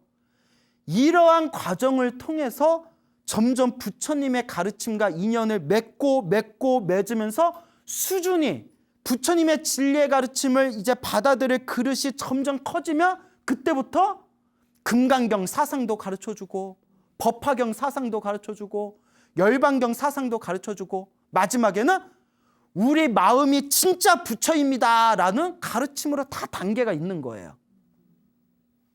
그런데 중간에 그런 단계는 쏙 빼버리고 그거 다 필요 없습니다. 이것만 닦으면 됩니다. 부처님은 그렇게 가르친 적이 있었다 없었다? 부처님이 그렇게 가르치셨으면 팔만대장경이라는 게 안 생겼어요. 팔만대장경의 경전은 그 상황에 나올 만한 이유가 있었기 때문에 나왔던 거예요. 지장경의 가르침을 설해야 할 중생들한테는 지장경의 가르침을 설했고, 관세음보살의 가르침을 설해야 할 중생들한테는 관음경을 설했고, 금강경의 가르침을 설해야 할 중생들한테는 금강경을 설했고, 법화경의 가르침을 설해야 할 중생들한테는 법화경을 설했고, 화엄경을 설해야 할 그 상황에서는 화엄경을 설했듯이 모든 팔만대장의 가르침에는 그 경전을 설할 만한 이유가 있었던 거예요. 그런데 부처님의 다 중생들 수준에 맞춰서 한 명의 중생이라도 놓치고 싶지 않아서 이렇게도 설하고 저렇게도 설하고 요렇게도 설하고 저렇게도 설해서 한 명의 중생이라도 부처님의 가르침으로 이끌기 위해서 수많은 84,000 법문을 설했는데 2600년이 흐르고 지난 지금 갑자기 뜬금없이 다 필요 없어요. 이것만 닦으면 돼요. 과연 이게 부처님의 진실한 말씀이겠는가? 그러면 그 가르침을 못 따르는 중생들은 절에 다니면 안 되겠네요. 그래서 제가 드리고 싶은 얘기는 이거예요. 기복불교라고 해서 우습게 보지 말아라. 누군가에는 그 기복불교가 너무나 힘든 이 삶 속에서 한 줄기 희망이 될 수가 있다. 그리고 기복불교일지언정 부처님의 가르침과 인연을 맺은 이번 생의 그 인연 공덕으로 그 중생도 머나먼 미래 생에는 부처님이 되실 분들이다. 그러니 제발 자기 잘났다는 생각에 빠져서 순수한 마음으로 부처님께 기도하는 그 불신 깊은 순수하고 순진한 불자들의 마음을 우습게 보지 말아라 라고 말씀드리고 싶은 겁니다. 그래서 이 부처님의 가르침은 하나라도 버릴 게 있다 없다? 버릴 게 없다. 그래서 제가 처음에 이런 말씀을 드리고 싶어요. 대승경전에서 최고의 대승경전 중에 하나로 손꼽히는 게 바로 법화경이에요. 법화경이 굉장히 대승경전의 양대산맥하며 법화경, 화엄경이라고 하거든요. 그런데 사람들 보고 법화경이 대승경전의 왕이고 이 법화경의 대승경전의 중요한 핵심이 다 들어있습니다. 이거 사경해 보십시오 하면 사람들이 쉽게 사경을 할까요? 안 할까요? 안 해요. 없으면 너무 어려워요. 그런데 보살님, 법화경을 열심히 사경하면 꿈자리가 편안해지고 사업 안 되던 사람이 법화경 사경해서 사업이 엄청 크게 잘 됐고 건강이 안 좋았던 사람이 법화경 사경을 해서 건강이 엄청나게 좋아졌어요. 그리고 어떤 사람이 엄청나게 죽을 고비를 만났는데 법화경 사경한 그 공덕으로 그 죽을 고비를 이렇게 쉽게 넘어갔대요. 하면 사경을 할까요, 안 할까요? 이게 방편법이에요. 무슨 법? 중생과 법화경의 인연을 맺어주게 하기 위한 방편법이에요. 그게 법화경에 나와요. 평생 거지로 살던 부자의 아들이 너는 내 아들이었다면 거지로 살았던 그 아들이 놀래고 무서워하고 믿지 않을까 봐 차례차례대로 일을 조금씩 주면서 직급을 올려주는 거예요. 처음에는 똥을 치우게 하고 나중에는 이렇게 회계장부를 보게 하고 나중에는 부사장으로 만들어서 그릇이 되었을 때 너는 내 아들이었다. My son 이러면서 이게 방편법이에요. 그 중생을 목적지에 도달하게 하기 위해서 그릇을 넓혀주기 위해 중간중간 툭툭 던지는 미끼가 바로 방편법이에요. 그래서 우리 수많은 불자님들이 시작은 자기 복 짓고 싶고 좋은 일 생길까 싶어서 로또라도 당첨될까 싶어서 법화경을 사경하잖아요.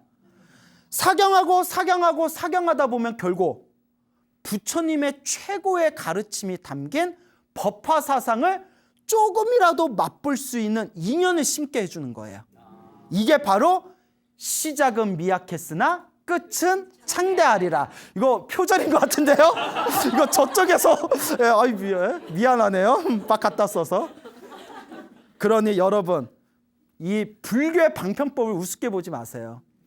기법불교는 방편법입니다. 맞습니다. 기법불교는 부처님의 진실한 뜻이 아니에요. 하지만 오죽하면 부처님도 기법불교를 설해서 중생들을 불교와 인연을 맺게 하려고 하셨겠어요. 왜냐? 중생들 수준이 다 어떠니까? 다 다르니까. 하지만 기법불교를 시작했건 고급불교를 시작했건 참선이나 명상으로 시작했건 결국 부처님의 가르침과 인연을 맺은 중생들은 그 인연 공덕으로 미래 세상에 무엇이 되실 분들이다? 부처님이 되실 분들이다. 그게 바로 법화사상입니다. 그러니 여러분, 수행을 하다 보면 자기도 모르는 사이에 자꾸 아상이 생겨요. 나는 잘났다. 나는 잘났는데 내 수준에 못 따라오는 니들은 못났다.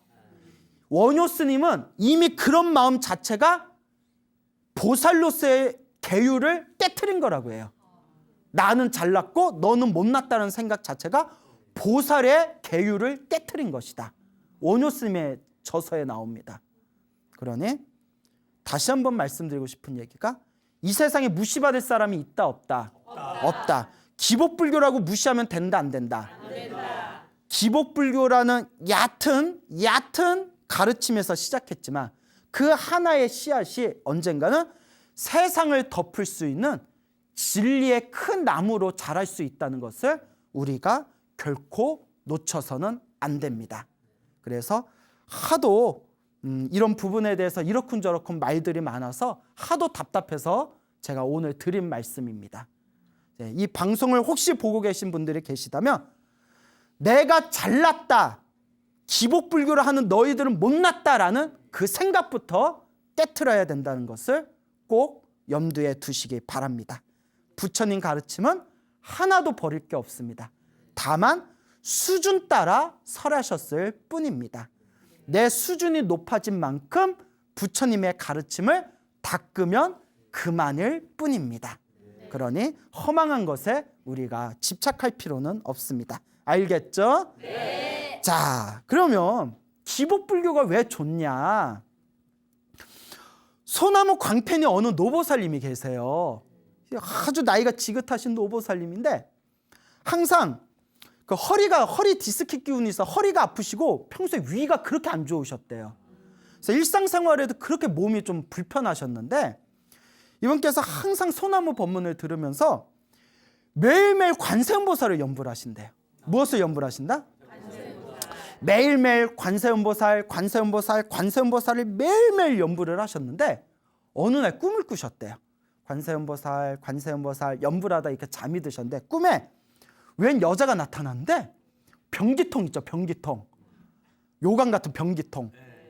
변기통을 이렇게 큰 변기통을 갖다 주시더래요. 큰 변기통을. 그 꿈에서 거기에 앉아가지고 푸드득 푸드득 푸드득 소대변이 변기통에 흘러넘칠 정도로 소대변을 쌌대요. 여러분 그 부처님 경전에 나와요. 밀교 경전에 수행을 열심히 했는데 몸에서 더러운 게 빠져나가는 꿈이 업장이 소멸하는 꿈이다라고 나와요. 부드드드득 하고 변기가 그 큰 변기가 꽉 찰 정도로 소대변을 시원하게 쌌는데 그 꿈을 꾸고 나서 꿈에서 시원하더래요.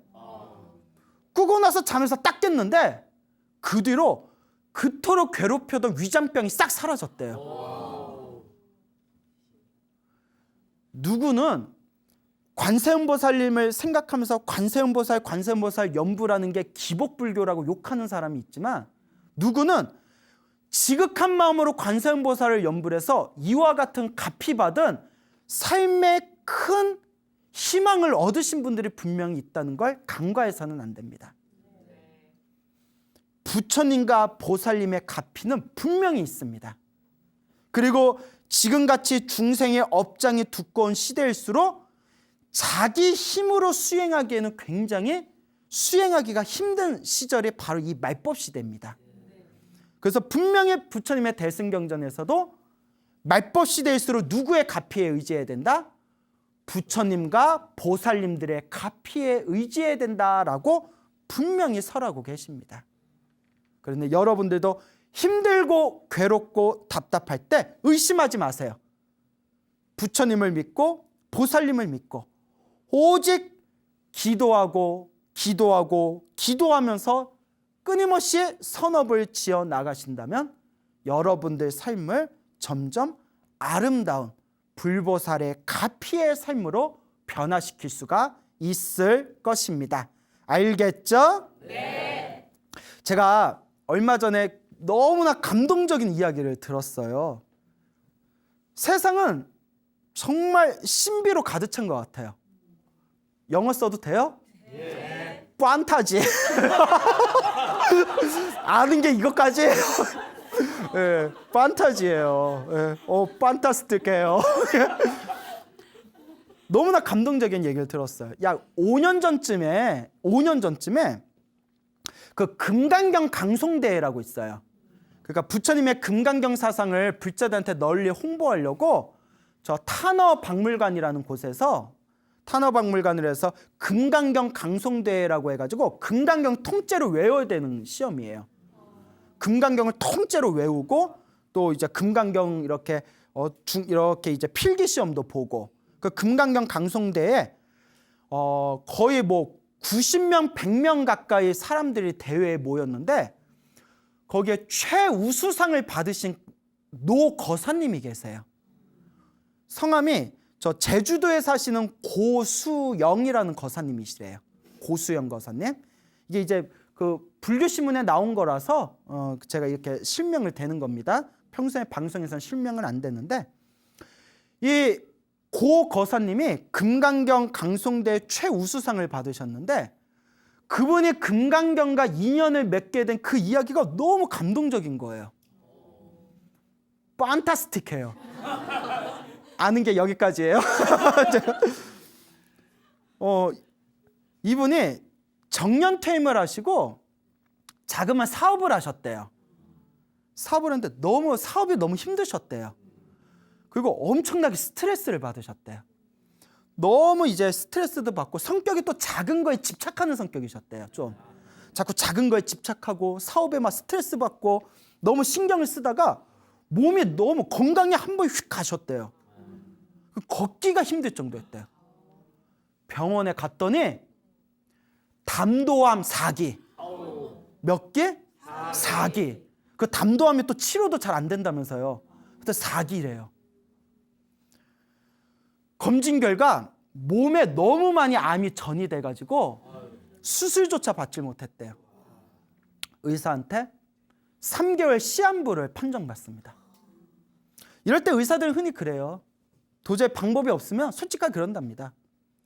먹고 싶은 거 실컷 드시고 그동안 하시고 싶은 거 실컷 하시고 가족들하고 추억 만드시고 그렇게 준비하세요라고 한대요. 담도암 4기에 몸이 완전히 이제 전이가 되시고 걸음도 제대로 못 걸으셨대요. 이제 제주도로 가셨는데 사람이 어떤 극한의 상황에 이르르면 처음에 막 분노해요. 내가 왜? 아니야. 이건 아니야. 분노하고 부정해요. 이건 아니야. 아닐 거야. 다른 병원 가볼까? 그러다가 분노와 부정 뒤에 좌절을 해요. 내 인생이 이렇구나. 내 팔자가 이렇구나. 그리고 마지막에는 포기를 하게 됩니다. 이때 많은 사람들이 이런 인생의 절벽을 만나게 되면 오히려 마지막 남은 인생을 헛되게 살아가는 사람도 있어요. 술 먹고 짜증내고 막 화를 내고. 근데 이 거사님은 전생에 성근이 있었나 봐요. 뭐가 있었다? 죽기 전에 뭐라도 열심히 한번 외워보자. 금강경이라도 열심히 외워보자. 그래서 제주도에서 요양을 하시면서 거기 서귀포 있죠. 서귀포 자연휴양림에 가서 그 맑은 공기 속에서 매일 금강경을 읽으셨대요. 마음을 다 비워버리고 어차피 죽을 운명이니까 사람이 그냥 나 이제 죽는다 생각하면 오히려 마음이 허허해요. 더 이상 미련이 없으니까. 오로지 금강경만 읽는데 1시간, 2시간이 시간 가는 줄 모르게 휙휙 지나더래요. 계속 금강경을 읽고 읽으면서 사업에 대한 스트레스도 다 놓아버리고 작은 거에 집착하던 마음도 스르르 다 놓아버리고 나중에 자꾸 금강경을 읽다 보니까 죽음에 대한 집착, 공포조차도 다 사라지더래요. 뭐 가면 가는 거지. 죽으면 죽는 거지. 마음을 다 놓아버리고 오로지 금강경만 읽었대요. 시간 되면 가는 거지. 읽고 읽어서 3개월이 딱 지났는데 몸이 멀쩡하더래요. 그래서 왜 이러지? 왜 아직 안 죽지? 왜 이러지? 이제 다 비웠잖아요. 갈 때 되면 가야 되는데 아직 안 왔나?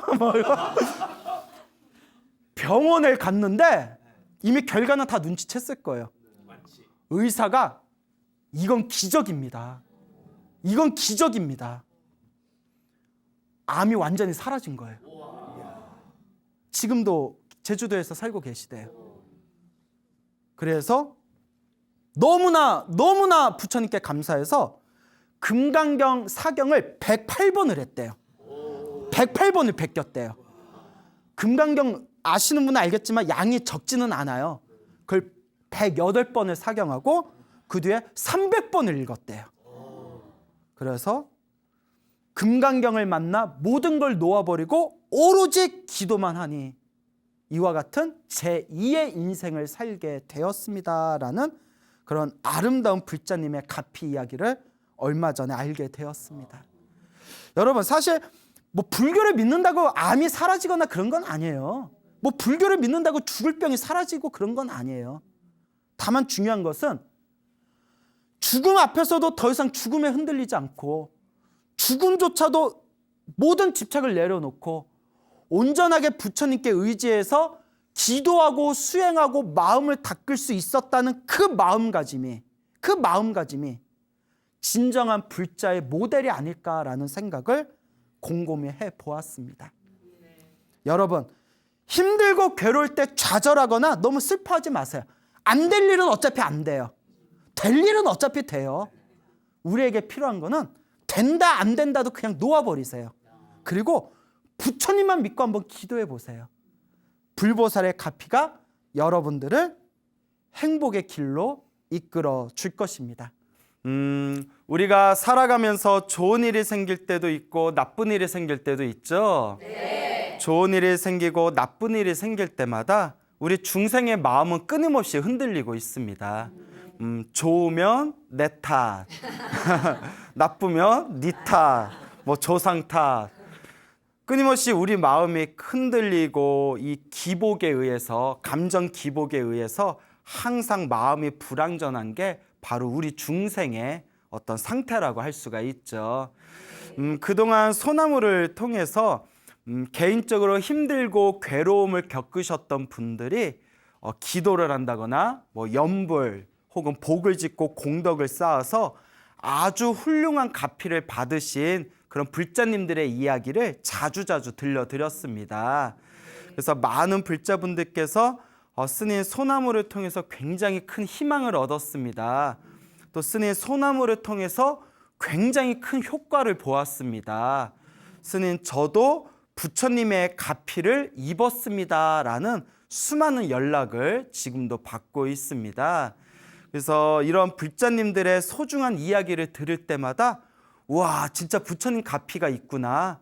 분명히 기도의 힘이 있구나. 분명히 연불의 힘이 있구나. 이 모든 게 다 내가 지은 인과 업보이고 또 내가 지은 이 인과 업보, 나의 업보를 풀기 위해서는 결국 누가 노력해야 되는구나?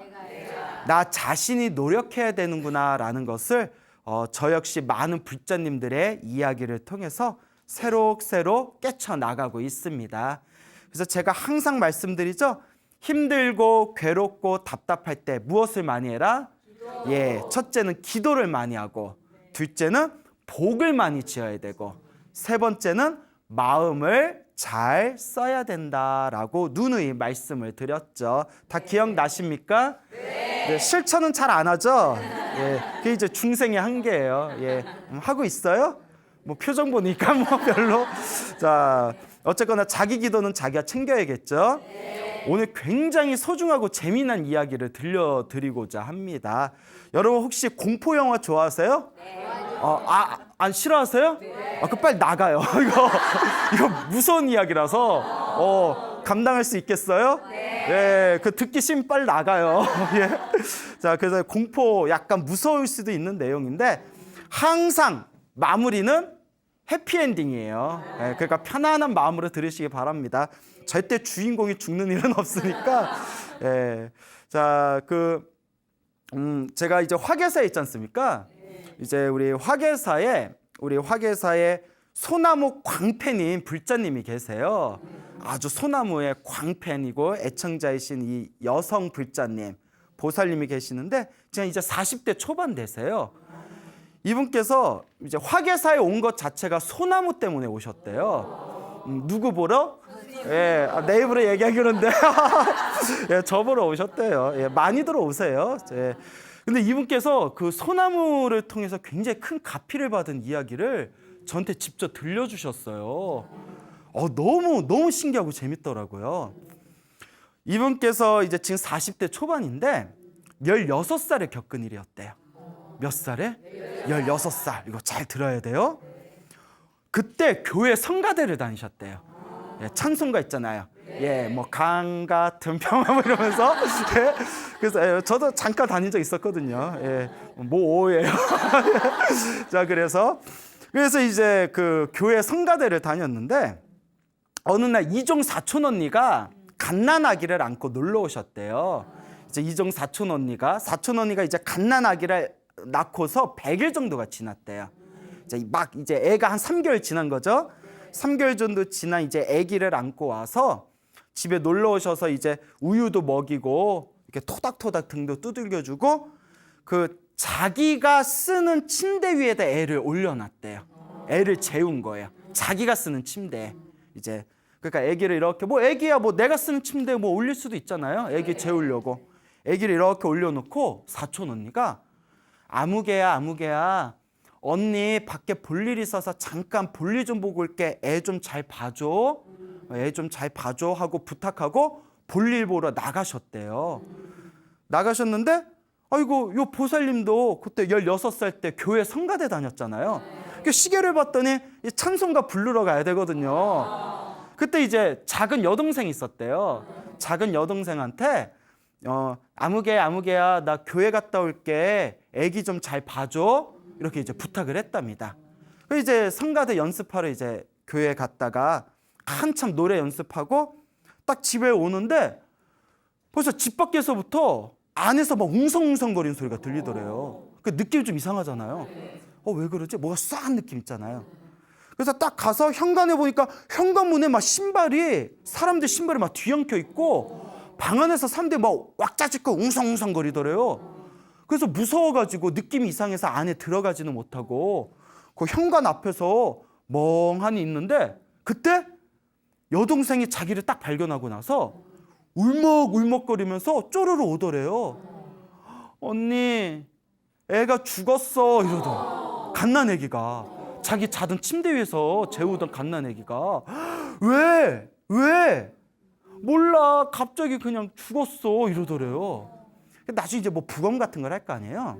그러니까 이제 우유가 기도에 막혔대나 봐요. 옛날에 좀 그런 일이 있었나 봐요.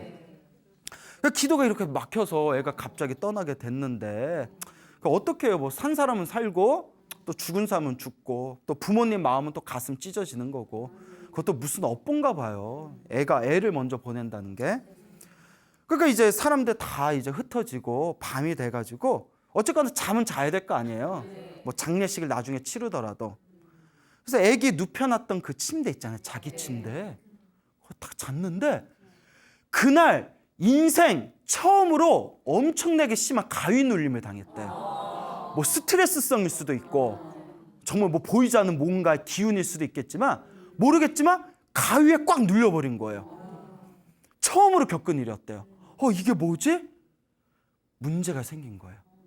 그날 이후로 가위에 눌린 뒤에 가위 눌리는 병이 생겨버렸대요. 그 병이 생겨가지고 매일매일 잘 때마다 가위에 눌리더래요. 여러분 가위 눌려본 적 있어요? 가위 눌러보신 분은 아실 거예요. 그걸 매일매일 겪는다고 생각해 보세요. 미쳐버려요. 미쳐버려요. 막 피아노에 가서 미미미 쳐야 돼요. 예. 미안합니다. 예. 그래서 이제 미쳐버리는 거죠. 침대를 바꿨대요. 그래도 가위에 눌리더래요. 나중에 이사를 갔대요. 침대도 버리고 이사도 갔는데도 가위병이 따라오더래요. 얼마나 심한지 놀라지 마세요. 그분이 실제로 해주신 얘기예요. 최대 하루에 7번을 눌린 적이 있대요. 하루에 7번. 야, 보통 일 아니죠. 그렇게 18년을 살았대요. 근데 다른 사람 같으면 정말 정신병 걸렸을 거예요. 일상생활이 안 됩니다. 막 낮잠 자다가도 걸리고 가위에 밤에 자다가도 걸리고 최대 7번까지 걸려본 기억이 있대요. 가위에 눌리는 게. 근데 그분이 얼굴이 동글동글해요. 막 이렇게 웃으면 넉살 좋은 그런 이렇게 얼굴 훤한 분 있잖아요.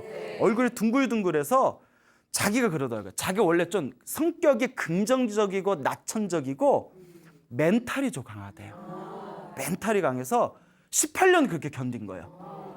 대신 너무 스트레스 받으니까 방송에서 얘기해도 되나? 꼴초가 됐대요. 여자가 너무 스트레스 받으니까 뭐 마약보다야 낫지.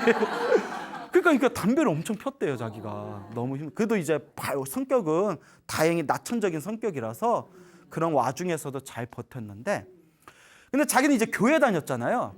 아무 효과가 없더래요. 아무 효과가 없는데 또 어머니가 절에 열심히 또 다니셨대요. 엄마는 절에 다니는데 딸은 교회 다녀. 예? 자, 아름다운 이 종교 화합이 이루어진 대한민국이에요. 엄마가 이제 절을 열심히 다니니까 엄마가 제사도 지냈대요. 절에 가서 제사도 지냈는데 효과가 있더라 없더라? 벌써부터 있으면 재미가 없죠. 예. 효과가 없더래요. 제사 지냈는데도 효과가 없고, 그리고 스님이 부적을 써주셨대요. 부적 써니까 이거 붙여놓고 자라고. 부적 놓고 붙여놓고 잤는데도 효과가 없더래요. 그 별걸 다 했대요. 막 민간 신앙 있잖아요. 막 별걸 다 했. 나중에는 잘 때 식칼 있죠. 부엌에 쓰는 식칼을 가슴에 올려놓고 자면 효과가 있더래요. 식칼을 올려놓고 자면 귀신이 무서운가 봐. 식칼 보고 잘 때 식칼을 가슴에 딱 올려놓고 잤는데 효과 있었다 없었다? 더 눌렸대요. 막 더 눌렸대요. 효과가 없더라는 거예요. 그래서 평소에 어느 스님이 기도를 많이 하신 스님이 비방을 하나 만들어 주셨대. 비법. 그 부적에다가 무슨 이렇게 팥 같은 걸 싸가지고 이렇게 오색실로 묶어서 이렇게 잘 동여매서 베개에다 베고 자면 된대요. 그래서 스님이 이렇게 해주셔서 그걸 이제 베개에다 딱 베고 잤는데 효과가 있더라 없더라?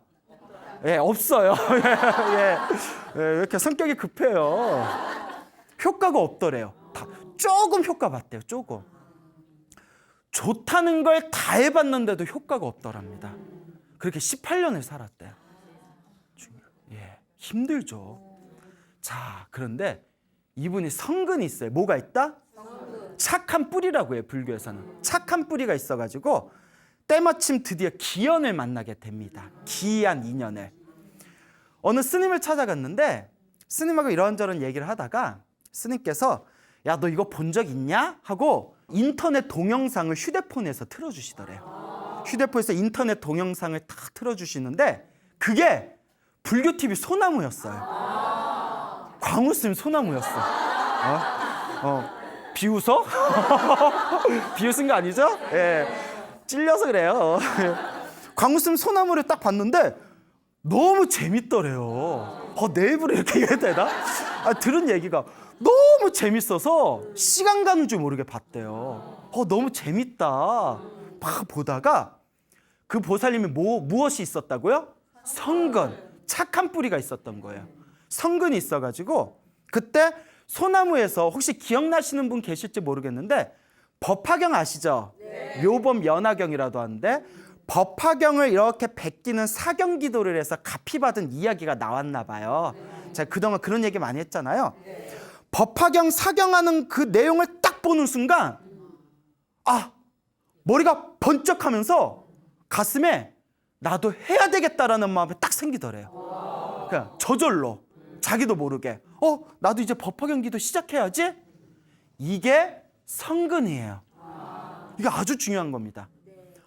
업장이 두껍고 업보가 두꺼우면요 아무리 좋은 얘기를 해도 못 알아들어요. 소나무 180회 동안 기도해라 해도 니나 해라 말을 안 들어요. 기도하면 좋다고 했는데도 엉뚱한 소리예요. 뭐 기도해서 좋으면 이 세상에 못 사는 사람 없겠네 뭐 이런 식으로 삐딱해요. 그런데 성근이 있는 사람은 한마디 말을 들으면 딱 알아들어요. 기도해야 되겠다. 이게 전생의 복이에요. 그분이 이제 막 법화경 책을 사가지고 노트에다 막 이제 베꼈대요. 1시간도 하고 2시간도 하고 3시간도 하고 이제 집에서 이제 놀고 있었대요. 남편이 돈 벌어오고. 그래서 이제 계속 이제 썼대요. 근데 희한한 게 법화경을 쓰면서 가위 눌리는 게 약해지는 느낌이 들더래요. 실제로 약간 약해지는 느낌이 들고 신기한 게 아까 가위 눌림 때문에 스트레스가 극심해서 골초였다고 그랬잖아요. 한 일주일을 썼는데 그토록 맨날 피던 담배가 갑자기 역겨운 냄새가 확 올라오면서 이거 뭐야 하면서 법화경 사경한 지 며칠 만에 담배가 저절로 끊겼대요. 이야 대단하다. 자, 이제부터 금연하시고자 하시는 분들은 법화경을 써보시기 바랍니다. 근데 어떤 신도님은 이렇게 담배 피면서 법화경 써. 이렇게 하면서 농담이고요. 사람 따라 다르겠죠. 근데 그분은 그런 경험을 했대요. 막 역겨운 냄새가 확 밀려오면서 이거 뭐야 하고 그날 이후로 법화경 사경하고 한 일주일 만에 며칠 만에 담배를 딱 끊었답니다. 그게 계속 썩대요.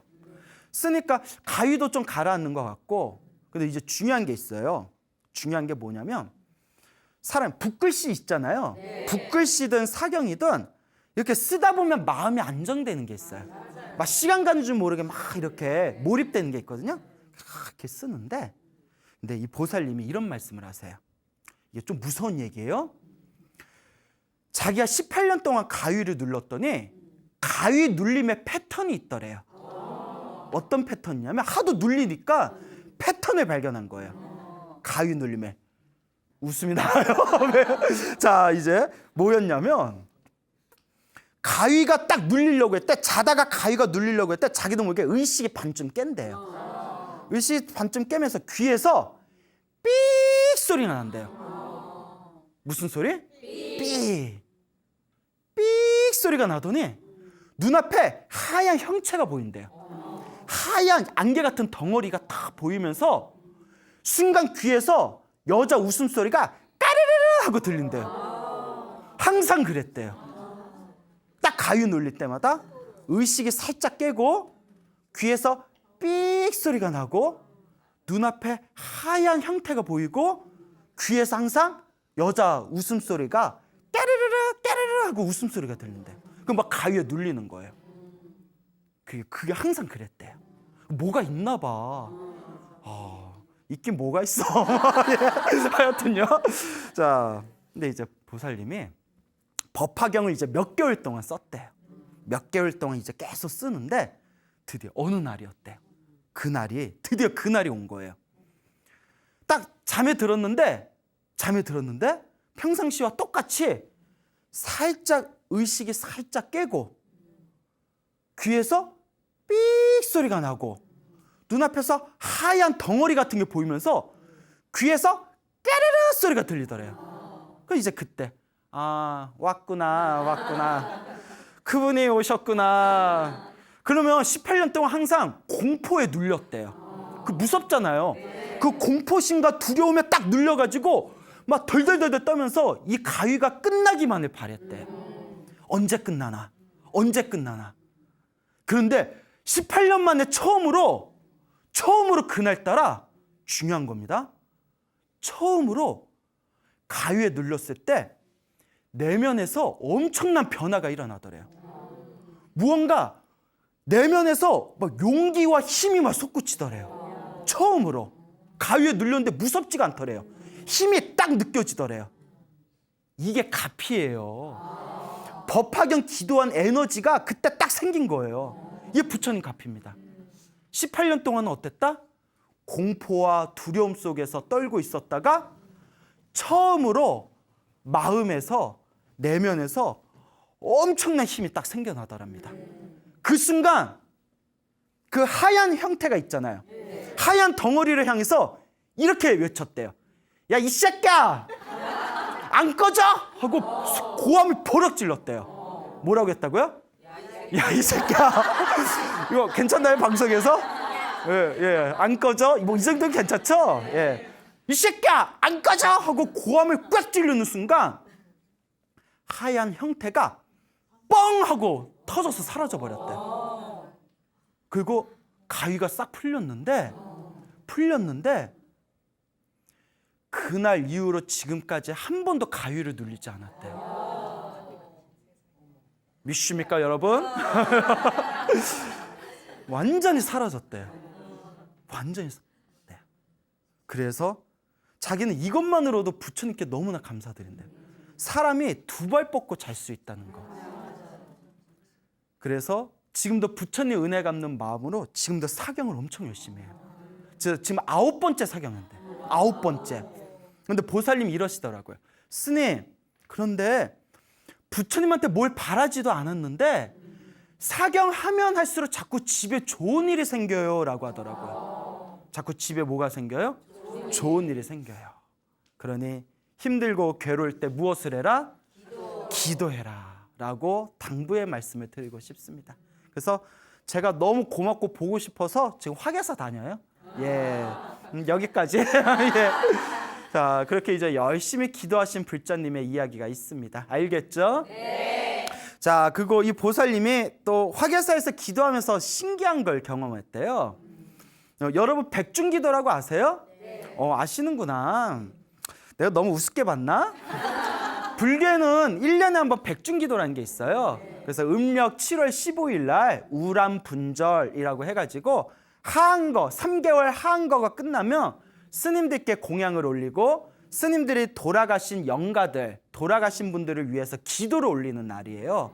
그때 신도들의 인연 있는 영가들이 다들 좋은데 천도되어진다는 특별한 날이거든요.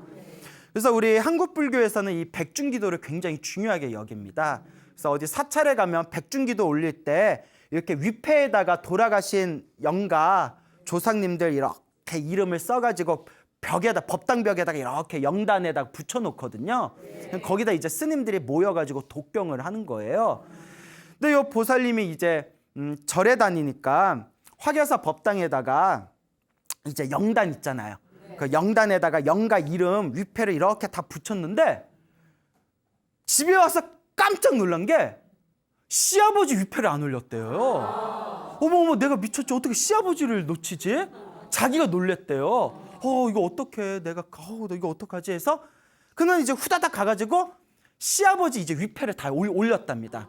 시아버지 미안합니다. 아버지 제가 정성껏 다시 올립니다 하고 시아버지 위패를 딱 올렸는데 남편하고 주말 부부래요. 주말 부부. 요새 뭐 주말 부부가 복이라고 하대요. 그런가요? 아니 나 주말 부부라서 그 애틋한 마음 보고 싶어서 어떻게 할까? 복이 많아서 주말 부부예요 이러더라고요. 진짜 그렇습니까? 맞습니까? 네, 그 결혼 왜 해? 자 이제 웃자고 한 말이고요. 그래서 이제 남편이 그렇게 이제 자기를 되게 아낀대요. 별꼴이야. 야 그렇죠? 자기를 되게 좋아하고 아끼는데 남편한테 막 문자가 오더래요. 갑자기 띵띵띵 하고 문자가 오더래요. 봤는데 깜짝 놀랐대요. 도저히 남편이라고 상상할 수 없는 되게 부정적이고 안 좋은 글들을 막 보내더래요. 너 뭐야? 너 어디 있어? 너 절에 있어? 너 선택해. 나야 절이야. 너 도대체 왜 그래? 너 내 성질 긋는 거야? 막 이러면서 한 번도 그런 일이 없었대요. 그래서 막 답장 보냈대요. 여보 왜 그래? 뭐가 문제인데? 뭐 넌 항상 그런 식이야. 너 절 다니고 변했어. 막 하고 막 폭언을 하더래요. 그러니까 그 보살님 말이 그 보살님 좀 와일드하더라고요. 보살님 말이 문자를 보고 별 그지 같은 진짜 별 그지 같은 문자를 보내더래요 남편이. 진짜 불교 기도를 하기 전이었더라면 자기가 대판 한번 쌓았을 거래요. 근데 그동안 소나무에서 스님들 이렇게 법문 들은 게 있잖아요. 내 업이다, 내 업이다, 내 업이다. 관세음보살, 관세음보살 하면서 계속 이렇게 연불로 이겨냈대요. 그래서 남편이 그 밤 늦게까지 계속 문자가 오더래요. 그래서 막 부들부들 떨면서 관세음보살, 관세음보살. 그렇게 이제 백중기도를 잘 끝냈대요. 그게 이제 주말에 남편이 왔겠죠? 남편이 여보 나왔어 막 이러더래요. 뭐 지킬 봤어 하이드야? 뭐 왔다 갔다 해요. 그래서 부인이 이제 보살님이 그랬대요. 여보 그날 며칠 전에 그날 왜 나한테 이런 문자 보냈어? 도대체 그날 무슨 일이 있었던 거야? 했더니 그 거사님이 남편분이 아니야 나 그런 문자 보낸 적 없어 이러더래요. 소름 끼치죠? 그 보살님이 어이가 없어가지고 근데 평상시에 남편의 모습이 아니었대 문자가. 무슨 소리야 나한테 이런 문자 보냈잖아. 아니야 내가 자기한테 그런 문자를 왜 보내. 딱 보여줬대 증거를. 여기 이거 보냈잖아. 그러니까 내가 이런 걸 보냈어? 그게 이게 남편이 거짓말을 하는 건 미안하니까 거짓말을 하는 건지 정말 기억을 못하는지 모르겠대요. 하여튼 남편 무조건 아니래요. 아리송하잖아요. 아리송한 거예요. 아리송할 때는 송이버섯을 먹어야 돼요. 그 수돗물 아리스 있죠? 아리스에 이렇게 미안해요. 예. 예. 자 그래서 아리송해가지고 이 사람이 왜 이러나? 왜 이러지? 그때 왜 그런 일이 있었지? 나중에 스님들 법문을 듣고 나와 업이 빚이 남아있는 영가를 위해서 내가 기도해주면 나와 빚이 있는 나와 업보가 남아있는 영가를 위해서 기도해주면 속 시끄러운 일이 생기는 경우가 있대요. 무슨 말인지 알겠죠? 그러니까 돌아가신 영가분을 위해서 좋은 데 가세요 기도를 해줄 때 다 그런 게 아니에요. 또 오해하시면 안 돼요. 그런 경우가 있다고요. 돌아가신 분을 위해서 기도를 올려드릴 때 나와 업보와 빚이 남아있을 때는 무슨 일이 생길 수가 있다? 속 시끄러운 일이 생길 수가 있대요. 근데 그게 내 빚을 갚는 하나의 과정이래요. 그때 그 보살님이 소나무에서 광우스님이 그렇게 얘기하던 크게 받을 건 작게 받는 거구나. 내가 시아버지와 내가 어떤 돌아가신 조상님들 영가 기도를 올렸더니 그 남편이 내 속을 갑자기 시끄럽게 하면서 뭔가 내 업장이 소멸되었나 보구나. 그런 느낌이 딱 오더래요. 그래서 스님 맞죠? 이래서 내가 거기서 아니라고 할 수는 없고 그냥 맞는 것 같아요. 내가 이렇게 말씀을 드렸죠. 난데 다 알겠어요. 그래서 보살님이 너무나 그런 어떤 이상한 경험을 했고 또 그렇게 백중기도를 하고 끝나고 난데 너무 마음이 편안해지더래요. 마음이 뭔가 이렇게 홀가분한 느낌이 들더라고. 그런 이야기를 하셨습니다. 여러분 이와 같이 항상 우리 불자들은 매일매일이 기도여야 되고 하루하루가 염불이어야 되고 항상 1년 1년이 끊임없이 복을 짓고 공덕을 짓는 삶을 살아야 됩니다. 그것이 우리를 진정한 행복의 길로 이끌어주는 가장 유일한 방법이라는 것을 꼭 명심하시기 바랍니다. 네. 알겠죠? 네. 자, 또 무서운 얘기 하나 더 해드릴까요? 아까 거 무서웠어요? 안 무서웠어요? 아우, 기가 세. 그게 안 무서워? 예, 그래요. 또 무서운 얘기 하나 해드릴게요. 이건 조금 무서울 수도 있어요. 이분들 화계사 신도분이세요. 신도분인데 이분들 소나무 애청자이신데 이 보살님이 이제 아까하고 다른 보살님이세요. 이 보살님이 7, 8년 전에 겪었던 일이래요. 나 생각하니까 또 소름 끼친다. 얘기하지 말까? 할까? 말까? 해요? 500원. 자, 그래요. 그래서 나 진짜 소름 끼쳐서 그래. 보살님이 7, 8년 전에 고3 아들이 있었대요. 그러니까 아침마다 밥 먹이고 도시락 해야 되잖아요. 아침에 제일 먼저 일어나서 항상 베란다 문을 열어서 환기를 시켰대요. 아침마다. 근데 아파트가 15층이었대요. 15층 아파트에 자기가 12층에 살고 있었대요. 몇 층? 12층. 15층에서 12층. 그런데 그날도 이제 아침에 일어나서 좋은 아침 뭐 하면서 베란다의 문을 다 열고 이렇게 있는데 위에서 뭐가 뚝 떨어지더래요. 엄마야, 뭐가 떨어졌을까? 화분? 사람? 사람이 뚝 떨어진 거예요. 베란다 문을 딱 열었을 때 하필이면 그때 위에서 사람이 뚝 떨어진 거예요. 그걸 본 거예요. 살다서 진짜 이게 그지 같은 경우죠. 어떻게 그 타이밍에 무섭죠? 사람이 뚝 떨어져 버렸어요. 직사했대요. 나중에 알고 봤더니 그 어르신이 계셨는데 어르신께서 우울증이 평소에 있었대요. 그래서 이제 아침에 이렇게 이제 투신 자살을 하셨는데 왜 하필이면 그 보살님이 문 열었을 때 뚝 떨어지는 걸 본 거예요. 야, 근데 중요한 게 있습니다. 평상시에 보통 사람 같았으면 이거 정신과 치료받아야 돼요. 약 먹고 치료받아야 돼요. 보살님이 온몸에 소름이 쫙 끼치고 막 덜덜덜덜 떨리더래요. 그래서 보살님이 이제 문제가 생긴 거예요. 심리적인 문제가. 그때 또 고3 때 중요할 때잖아요. 이제 엘리베이터를 타면, 특히 혼자 타면 뒤를 쳐다볼 수가 없더래요. 온몸에 소름이 꽉 차서 도저히 뒤를 쳐다볼 수가 없는데, 특히 엘리베이터를 타면 하필이면 또 12층이야. 1층에서 12층. 온몸이 그 12층 동안 그냥 호흡곤란이 올 정도로 패닉 상태라고 하죠. 꽉 해서 덜덜덜덜 패닉 상태. 엘리베이터 안에서. 야, 근데 이거는 그분이 멘탈이 약한 게 아니에요. 누구라도 그럴 거예요. 그래서 끊임없이 그렇게 이제 고통을 당하니까 이제 자기 정신이 피폐해지는 게 느껴지더래요. 그러겠죠. 자, 중요한 게 있습니다. 트라우마라는 게 있어요. 정신적인 어떤 상처를 받은 걸 트라우마라고 하는데, 이게 깊어지고 치료가 절대 안 되면 이게 굉장히 심한 정신병이 될 수가 있답니다. 왜곡된 성격이라든가 정신적인 질환이 될 수 있거든요. 근데 재밌는 게 트라우마가 심한 사람들이 의외로 의학의 치료를 받아도 효과가 잘 못 보는 경우가 많아요. 그렇죠. 약 먹는다고 다 나면 얼마나 좋겠어요. 그러다 보니까 효과를 보신 분도 있지만 굉장히 힘들어하고, 또 약을 세게 처방받으면 계속 무기력증에 빠진대요. 일상생활이 힘들기도 하고. 그래서 우리 주변에 보면 많이 좀 힘들고 정신적으로 괴로운 분들이 있잖아요. 또 솔직히 그런 분들이 가끔 저한테 찾아오거나 연락도 와요. 근데 제가 소나무에서 몇 번 들었지만 저는 드릴 말씀이 없어요. 저는 기도해라라는 말밖에 드릴 말씀이 없어요. 제가 뭐 사주를 보겠어요. 제가 뭐 관상을 보겠어요. 제가 뭐 풍수지리를 보겠어요. 그리고 그거는 근원적인 치료가 안 돼요. 오직 뭐 해라? 기도해라. 정말 기도하면 효과가 있어요.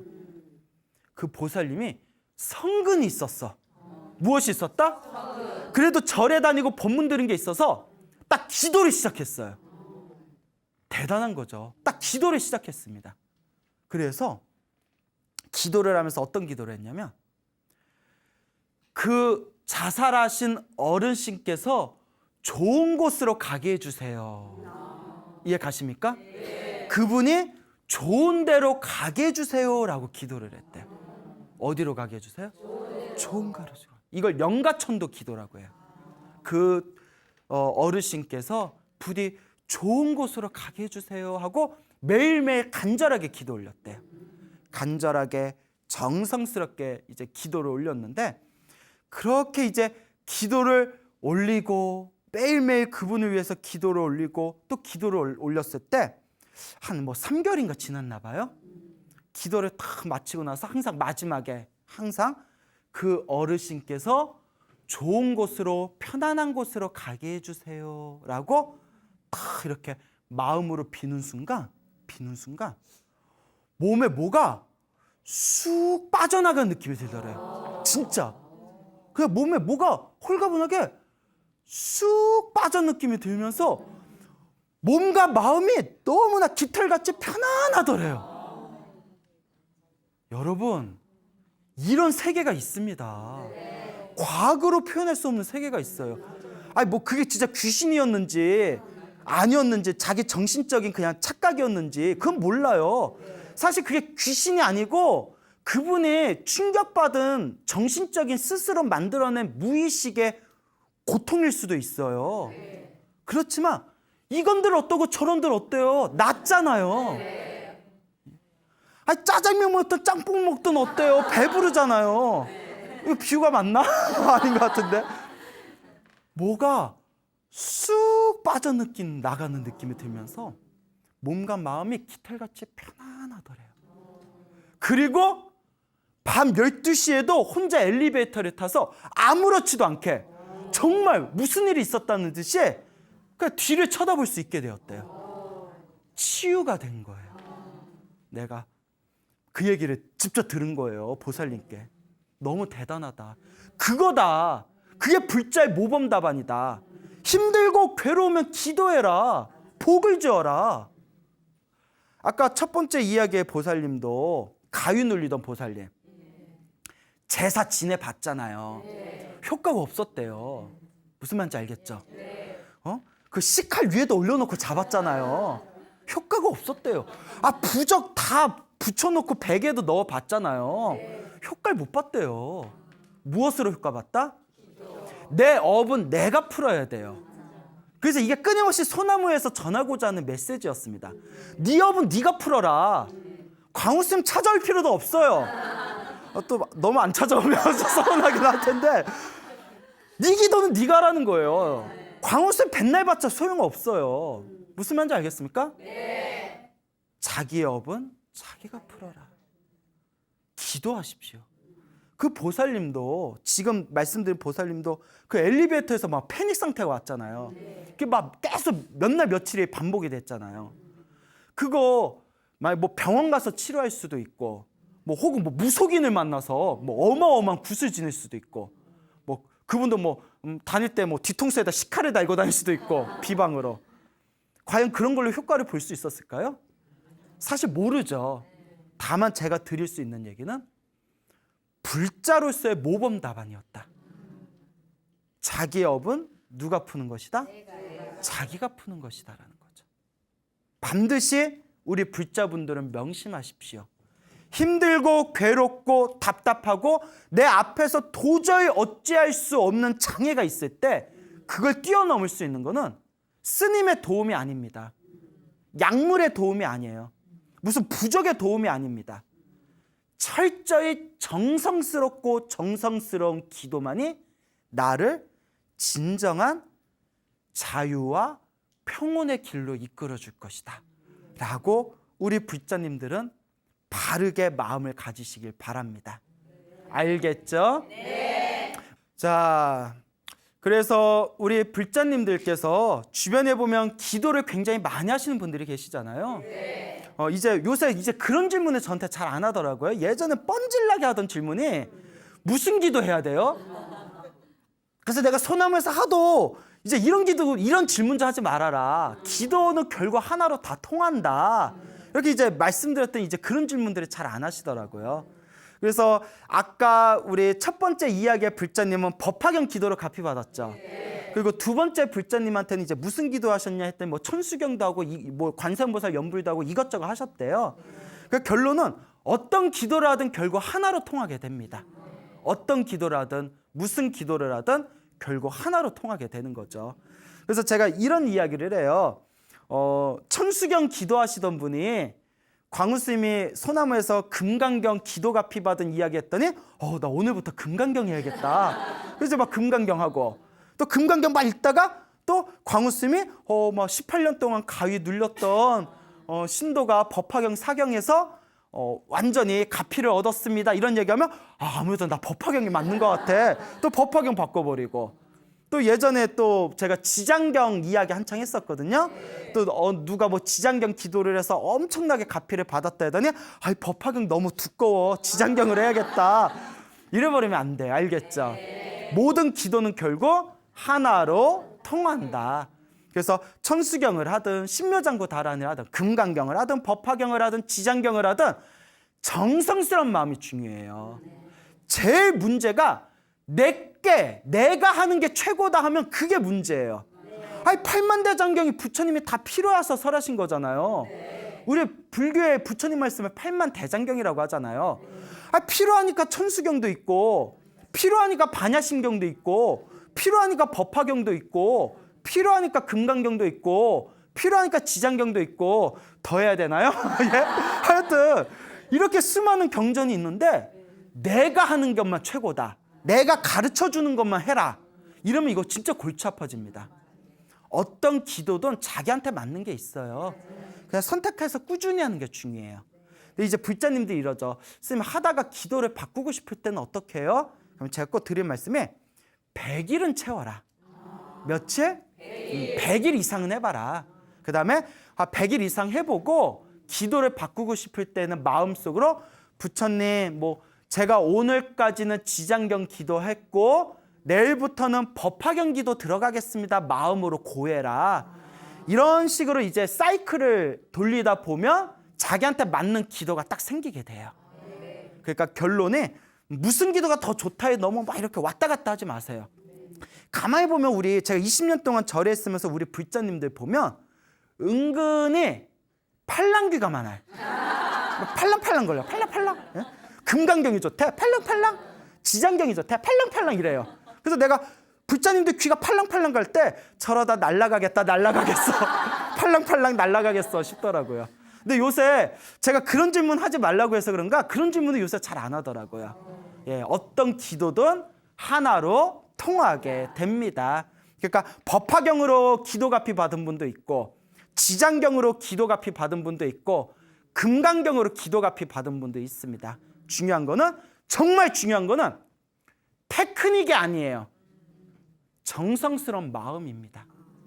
껍데기에 속지 마시고 내 내면의 진정한 불심과 믿음과 간절함과 정성스러움에 의지하시길 바랍니다. 반드시 부처님의 가피는 있다는 것을 꼭 명심하시길 바랍니다. 알겠죠? 네. 여러분 행복해지고 싶습니까? 네. 행복한 삶을 창조하고 싶습니까? 네. 복을 지으십시오. 선업을 지으십시오. 공덕을 쌓으십시오. 복과 선업과 공덕의 힘이 여러분들을 진정한 행복의 길로 이끌어 줄 것입니다. 여기서 마치겠습니다. 소중한 나 무한행복.